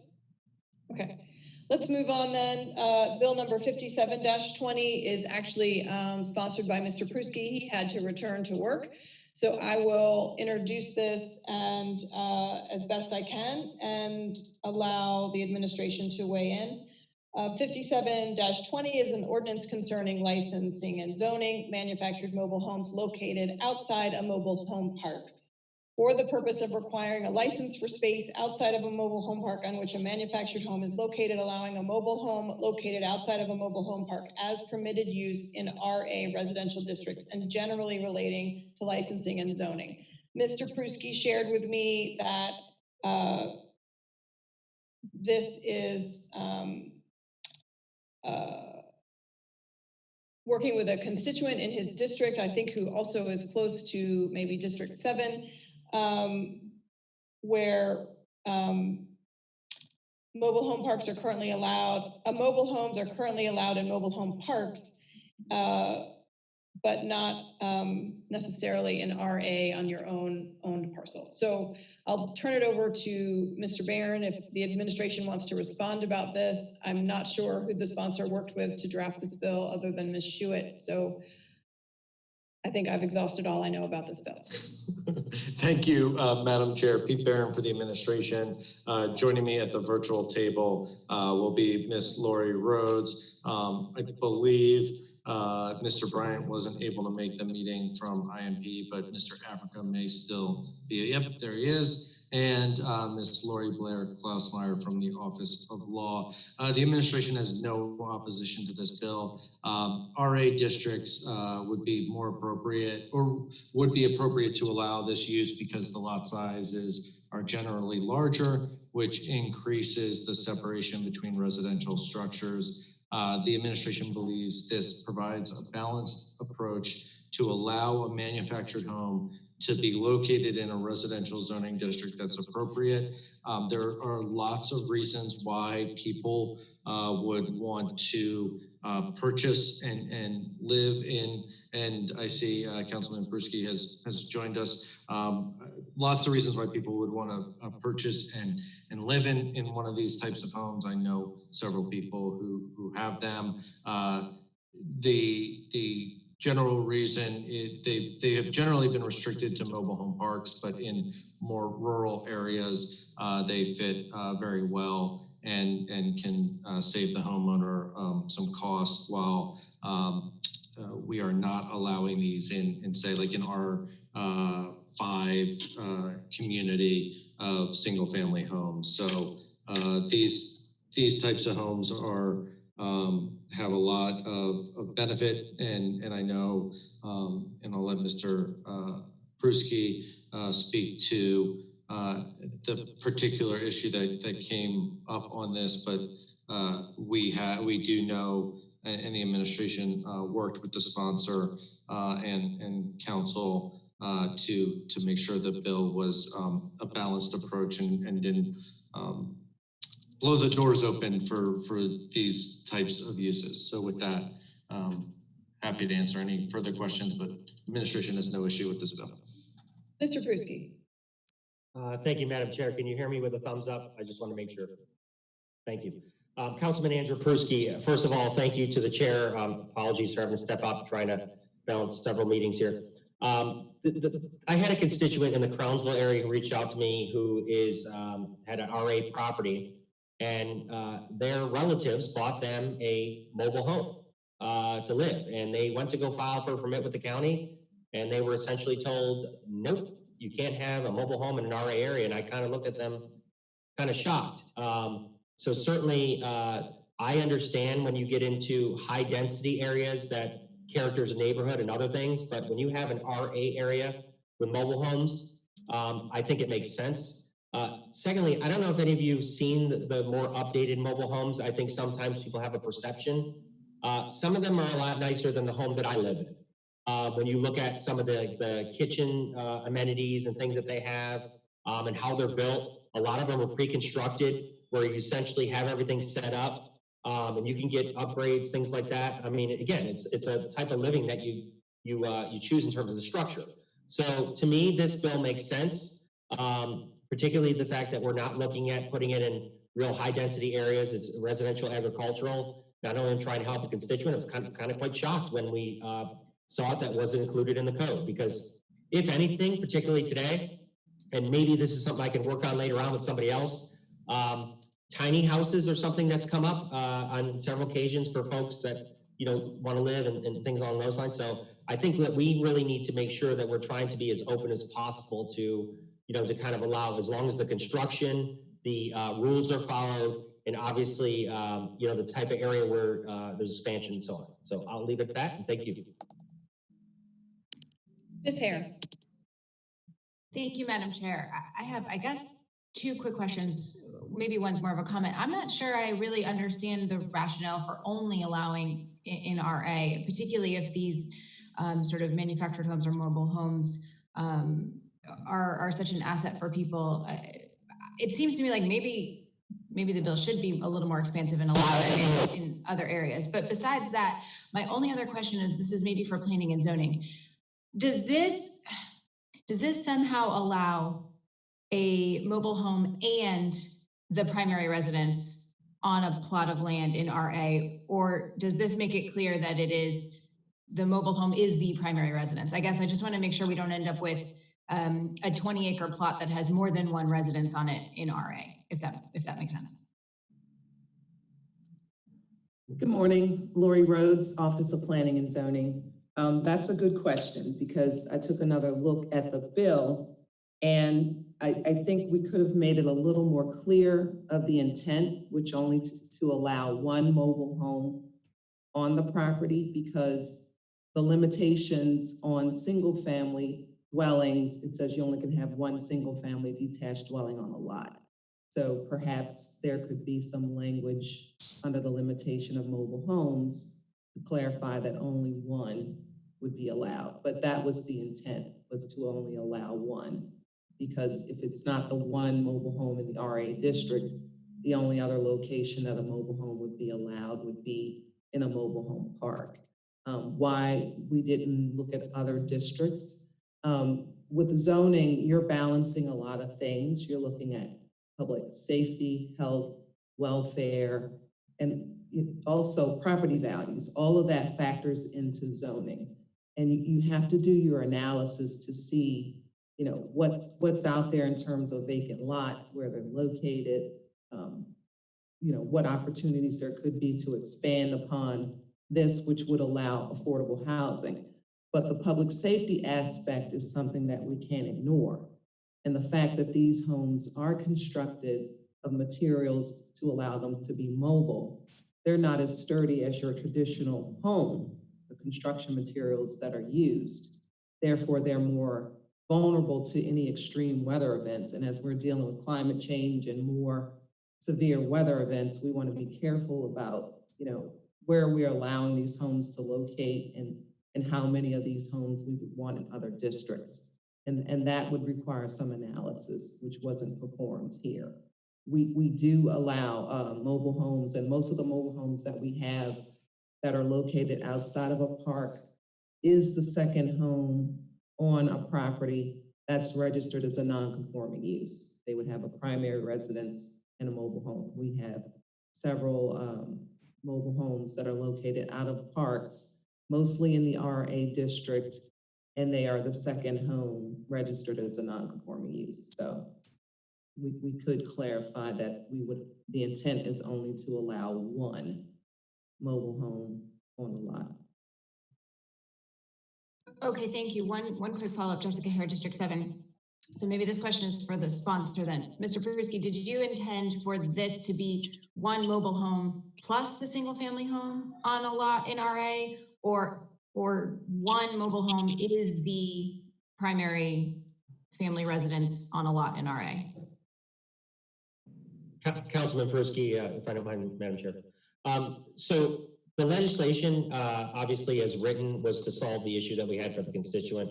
I don't mind obviously adding the language that's there to clarify, to obviously make the bill better, but I think that, you know, putting one per lot is fine. I don't want to obviously restrict it too much. One thing I do want to add to that people frequently get kind of confused on or don't understand is that the fire code and safety requirements of a mobile home are also just as similar to a house. So I understand that the structure may be a little bit different, but there is a code that you have to follow. So it's not like, you know, it's shoddy or things like that. It's just there are regulations that have that. So I want to make clear. I think that the intention was to say, you're right, it's not a solid structure with cement, and you talked to an architecture, but in terms of actually the public safety piece with the home itself, they still have to do, you know, the water sprinkler, so on. So I believe Mr. Africa was going to chime in. Mr. Africa? Yes, Greg Africa, Director of Inspections and Permits. I've got a couple of questions which are in reaction to Mr. Persky and Ms. Rhodes. Ms. Rhodes mentioned that this will be treated like a single family detached dwelling. And Mr. Persky also was surprised that you can't locate it outside mobile homes. First point, mobile homes, mobile home park. In a mobile home park, they put together a plan, a grading permit, building permit, perk tests, connections, and etc.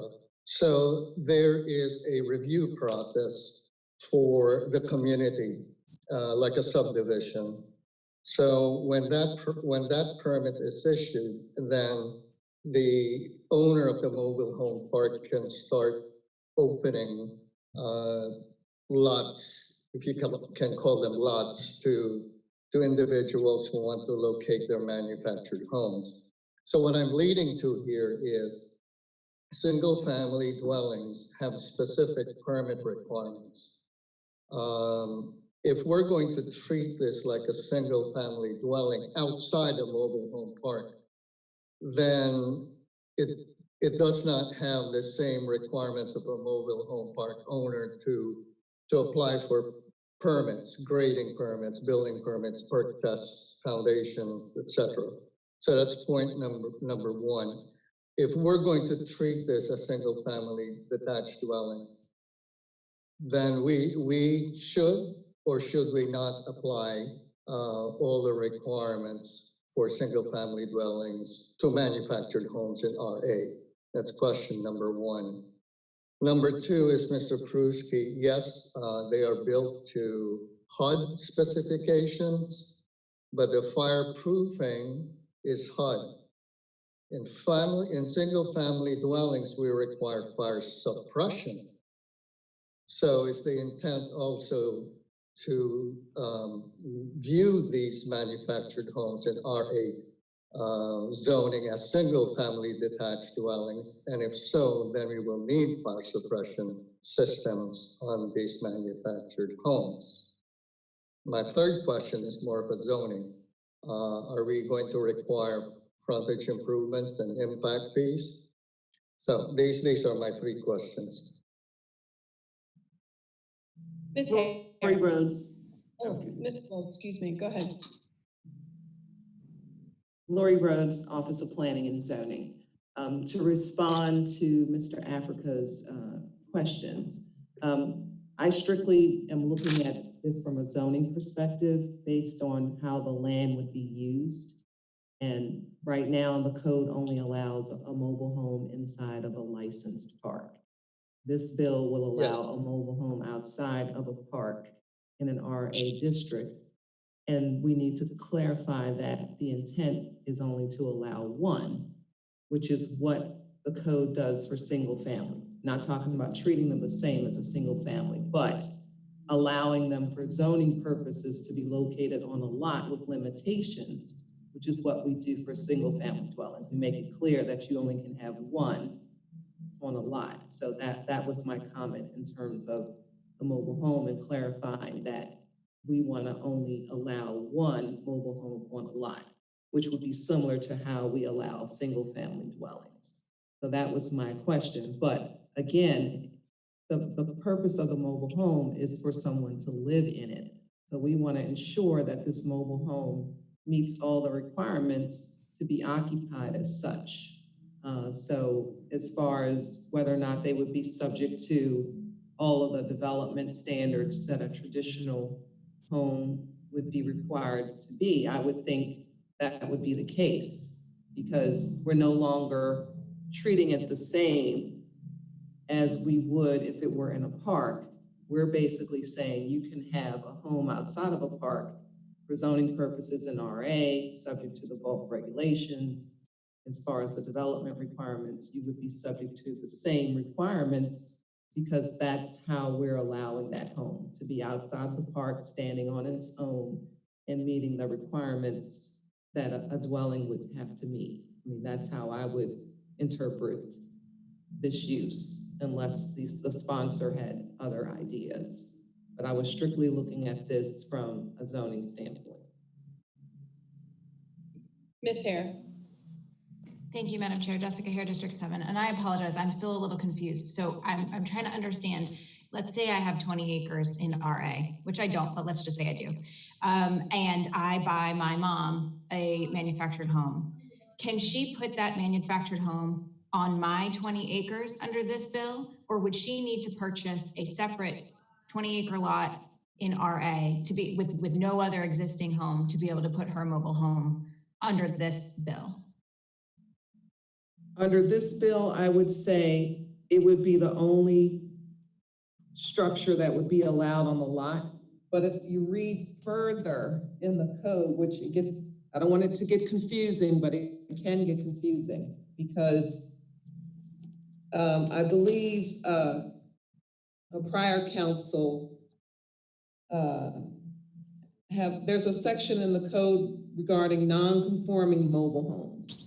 But it would have to be in an existing mobile home. So if your mom had 20 acres and wanted you to have another mobile home, if there was an existing mobile home with a valid mobile home permit on a lot, it would have to be subdivided in order for you to have another mobile home. So still the intent is only for one to be on a lot. I don't know if I've added confusion, but to me, if it's going to be treated like a dwelling, it should function as a dwelling, and it should be on a lot by itself. Otherwise, it's just a mini park, because it's more than one on a lot. Okay, thank you. Ms. Schuett has had her hand up. Mr. Voki, I'm going to let Ms. Schuett speak before you ask your question. Ms. Schuett. I would, Linda Schuett, I would just question, I don't understand why there's any ambiguity in the bill about whether or not there can be two residents on the same lot. Doesn't the manufactured home qualify as a single-family detached dwelling?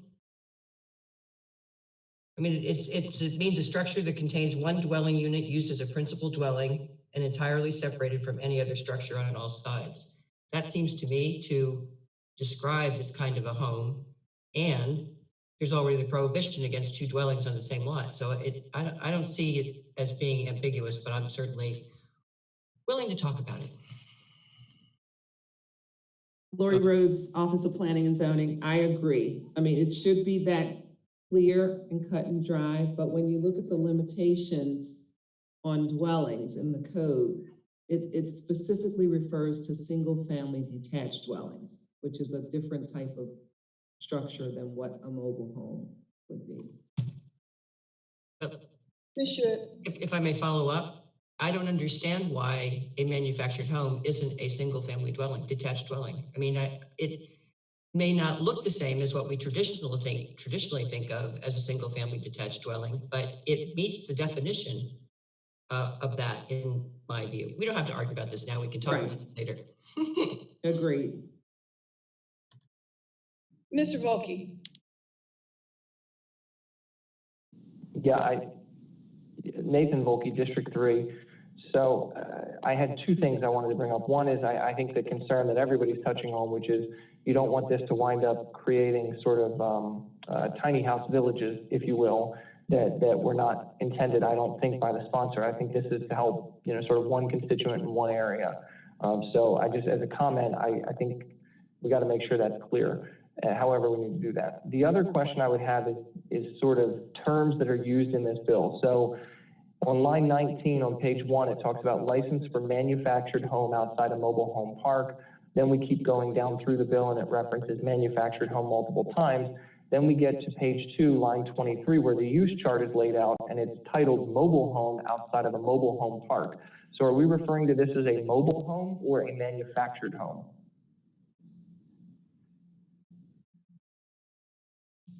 Ms. Klassmeyer. Yes, yeah, I worked on drafting this bill, so the problem is the code uses two different terms. In Article 11, it uses mobile home, but defines manufactured home. So what I have done is work to kind of comport the two definitions. Because mobile home is what's used in 18, and then manufactured home, I think I have this in the legislative summary because it was somewhat confusing.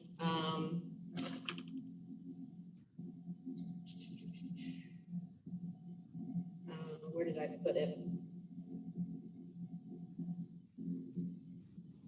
In other words, somewhere in here, the two are because mobile home is the one that's used in 18, manufactured home is the one that's used in 11. Here, the definition says that a mobile home is a manufactured home. So that's we recognize that different terms are used in the two different articles and are defined in the two different articles because, mobile home is already defined in Article 18 as a manufactured home. And manufactured home is the term that's used in Article 11 and has a very long kind of detailed definition in Article 11. I think I included it in my legislative summary. Thank you. Mr. Africa. Yes, Greg Africa, Director, Inspections and Permits. Mr. Voki, mobile home is an archaic term, and ever since HUD came out with standards for manufactured homes in 1976, that's when the term manufactured home took over what mobile home used to describe. But manufactured home specifies HUD specifications that Mr. Persky was alluding to earlier as standards for modern temporary residences, or meant to be not temporary, but mobile residences. Thank you. Ms. Schuett. You're muted. I have read the definition several times. I'm not sure I understand the difference between a mobile home and a manufactured home. To me, just in layperson's words, there are homes that are built that are really manufactured elsewhere and then brought in and put on a foundation here. Is that what we're talking about? Are mobile homes and manufactured homes the same thing? Greg Africa here. Mobile homes and manufactured homes are the same thing.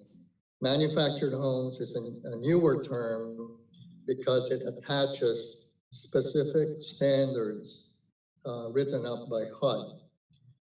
The other type of manufactured home that you might be referring to is what we call modular homes that are prefabricated and then put together like a puzzle on site. That is not a manufactured home. That is called modular building. And those have different standards. So Gloria Blair, Classmar, Deputy County Attorney. So if you look at the definition in Article 11, which is what I have, I'm sorry, I reproduced it in my legislative summary. A manufactured home is transportable in one or more sections. It then has some specifications as far as size, length, etc.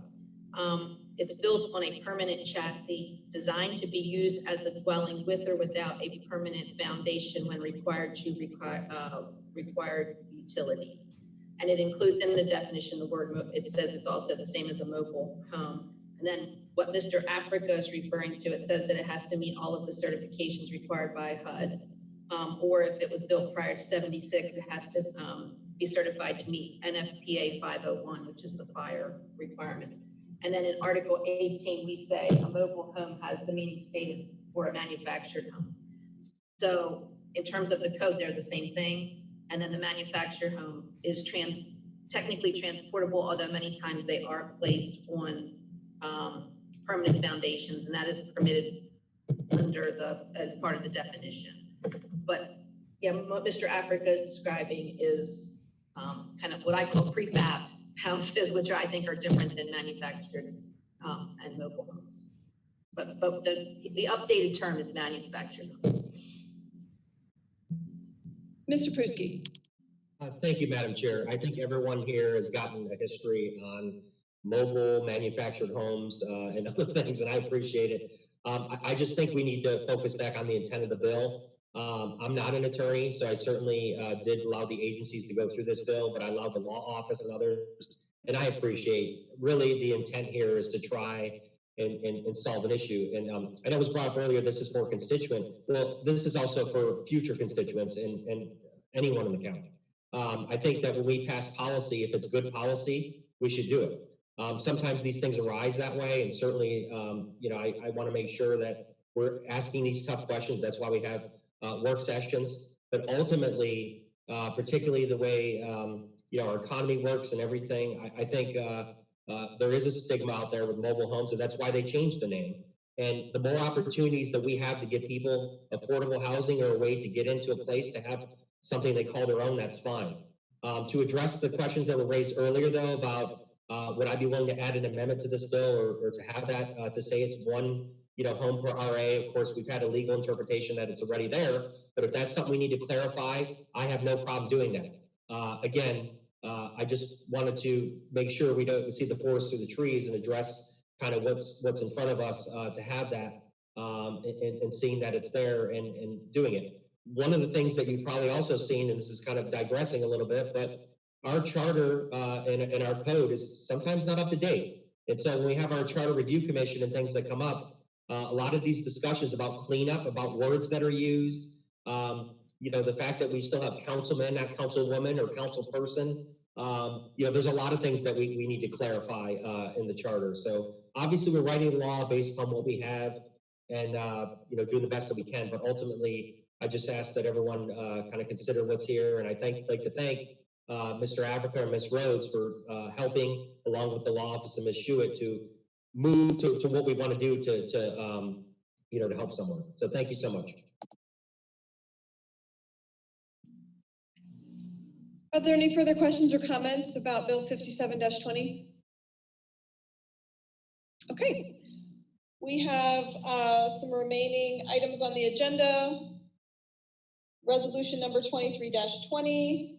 This, the last three resolutions are all provided by the administration. Mr. Barron, you have the floor. Thank you, Madam Chair. Pete Barron for the administration. I'm going to ask for team personnel to come back. Ms. Dickerson, Ms. Badowski from personnel, Mr. Taru from budget, and Ms. Blair Klausmeyer will hang around. Resolution 2320 is approving the estimates of the annual costs for health insurance. As required by 6-1-308H, Resolution 2320 is the estimate of total healthcare costs for the 2021 plan year, which is presented to the council for approval. Office of Personnel works with our health consultant, AON Hewitt, each year to determine the estimate of annual healthcare costs. Maybe Ms. Dickerson can tell me I'm saying this wrong, but AON, maybe it's a reviews the claims data for the most recent previous calendar year and overlays assumptions for trends, pharmacy costs, and projects the costs per plan for the upcoming calendar year. AON makes a recommendation of the projected premiums for the upcoming calendar year based on recent claims data, current medical premiums into calendar year 2021, meaning there's going to be the current medical premiums for the calendar year will not increase employee rates for medical costs in 2021. Prior to introduction of the resolution, Ms. Dickerson and the consultant met with union representatives and their health consultant. No issues with how the projections were determined were raised, and the unions were supportive of maintaining the current medical rates. Ms. Dickerson and her team are here to answer any questions and tell me how to properly pronounce the consultant's name. Thank you. I think it's Aon. Correct. My brother-in-law works for Aon in the UK. Did anyone have any questions or comments around Resolution 23-20? Ms. Rodman. Thank you, Madam Chair. Lisa Rodman, District 6. I've been trying to track down for a while the overall costs and the number of individuals that are covered under the plans. Do you have any suggestions about how I might be able to get, obviously there's the premium part that is paid by the employee themselves. And then, they may have certain members of their household that are covered under their plan, but then there's the overall cost that is paid to the providers. So how can I go about getting that information? Because that's something I've been looking for a while. So I'm going to defer to Ms. Badowski, but I believe we may be able to get that information from the consultants, at least to some degree. Maybe we can have some conversation about what specifically you're looking to receive, so we can make sure we give you what you're looking for. Okay, thank you. Are there any other questions or comments regarding? He's still answering, I think. No, Ms. Badowski's not answering? Oh, you're on mute. He's on mute. You're on mute, Ms. Badowski. No wonder I didn't know you. Ann Badowski, Office of Personnel. I would just point to the Exhibit A with the resolution, which does talk about the annual costs. We can get to specific information that Councilman Rodman is looking to get with the total head count and covered lives and what those costs are. And we can work with her specifically on that. But on the attachment A, the annual cost does include both employee and employer cost by plan and by tier. So if you're individual versus parent and child or husband, spouse, employee and spouse, or family. So those total costs are there in the right-hand column. But we can work with you specifically to get the information you're looking for. You're muted, Ms. Rodman. Thank you, Ms. Budowski. I think what I'm looking for actually goes a little bit beyond what's in this chart, but this gets in the right ballpark. Are you probably the best person to reach out to get more detail? Yes, the personnel officer, Sherry, and I can work with you, yes. Okay, thank you very much. I appreciate it, and I'll follow up with you. Great, thank you. Okay, do we have any further questions regarding 23-20? Okay, seeing none, we'll move on to 24-20. Mr. Barron, this is also your resolution. Thank you, Madam Chair. Pete Barron with the administration. I'm going to ask Ms. Romans, Ms. Harris, and if he is still here, Mr. Walker from Central Services, and Ms. Niederer from Office of Law to join me. Resolution 2420 is approving the declaration of certain non-buildable county property as surplus. The property is located in Council District 6 in Annapolis.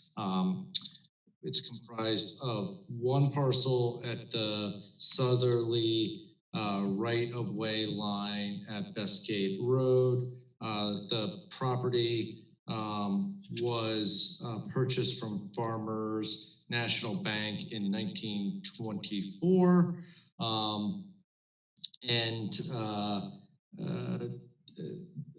Currently, there is a purchaser interested in the property for a tentative expansion project. Firm Hyatt and Weber contacted the county. Their client is looking to purchase the property. The approximate size, and to be clear, it's non-buildable property, is 0.1029 acres. The council in your packet has a map of the surrounding area. If the council approves, the real estate division will proceed with disposing of this property in accordance with county code. We are here and happy to answer any questions the council may have with relation to 24-20, resolution 2420. Thank you. Mr. Wilke. You're muted.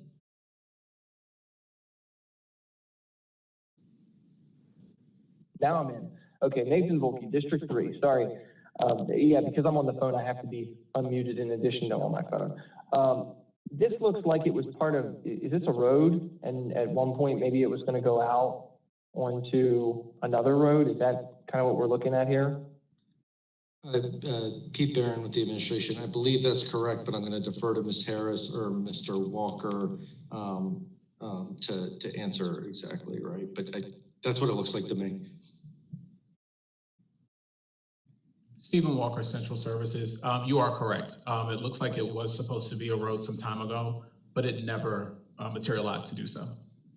Okay, thank you, Mr. Walker. And Nathan Voki, District 3 again. So following up on that, is there any need for it to be a road? Is Old Admiral Court there? Does it need to go up there? Would that be something that's beneficial to anyone in these communities or these neighborhoods? Stephen Walker, Central Services again. We've already surveyed the departments that would make that decision if we would need it now or in the future, and they've decided that we do not. Gotcha. Okay, thank you very much. You're welcome.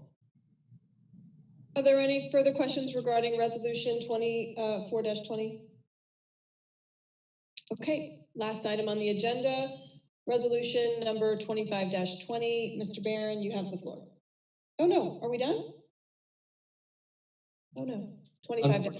Unfortunately, Madam Chair, we still have one more left. This is 25-20, I'm going to ask the same gang to stick around. Ms. Romans from Central Services, along with Ms. Harris and Mr. Walker, also from Central Services, and Ms. Niederer from Law.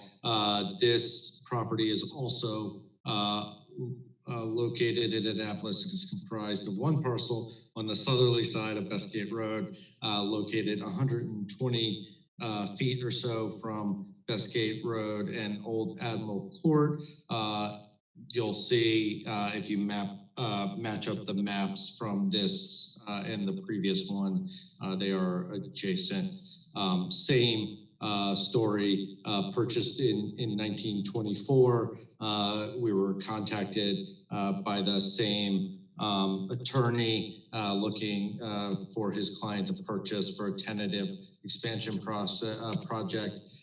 This parcel is 0.1715 acres. Again, please look at the map in your package. If the council approves, real estate will proceed with disposing of this property in accordance with county code. Mr. Wilke. Thank you, Madam Chair. Nathan Voki, District 3. Mr. Barron, what you just said kind of raised a question for me. You said an attorney contacted you about a client and they want this property for future expansion. What are they expanding over here? Doesn't seem like there's very much space to expand much, so I'm curious what the plan is. Pete Barron with the administration. To be clear, nobody has contacted me. They contacted the county. I will defer to Mr. Walker, Ms. Harris, or Ms. Romans, who might be able to provide some information on the conversations with the potential purchasers. Stephen Walker, Central Services. If you look at your map, and on the top right-hand side, there's a structure there, and on the left-hand side, it looks like an empty lot. The people who want to purchase the property that joins those properties, the Bestgate Partners LLC. So to me, I'm under the impression they want to connect those two spaces, and then the property behind it looks like it might be extension for parking. Okay, thank you, Mr. Walker. Nathan Voki, District 3 again. So somebody's going to try to develop that corner lot. They want to grab the piece that looks like it was a road bib originally, the one that we just talked about, to have some additional access on and off of Bestgate, and then they may want to use this other parcel that we're talking about now for parking. So this is going to be developed into something, it sounds like. Stephen Walker, Central Services, that's the way it seems. Yes, sir. Okay, do we have any sense from them as what they want to develop it to be? I do not have that with Stephen Walker, Central Services. I do not have that with me, but I can find out. Okay, I'd appreciate that, Mr. Walker, if you have the opportunity. Thanks very much. Ms. Romans has something to add. If I may, thank you. Christine Romans, Office of Central Services. I just wanted to add that while this group has approached us and said that they would like to buy the property to connect their parcels, or the two properties to connect their parcels, we still have to publicly advertise this parcel. So it is possible that someone else will come in. So even though we know of one interested bidder, it is going to go up for public. I just wanted to add that to the conversation. Thank you. Do we have any other questions or comments about 25-20? Fantastic. So with that, that's the last item on our agenda for this work session today. We will be back together again Monday evening, July 20th at 7 p.m. for our regularly scheduled council meeting. I hope everyone has a great rest of the week and a safe weekend. Have a great day.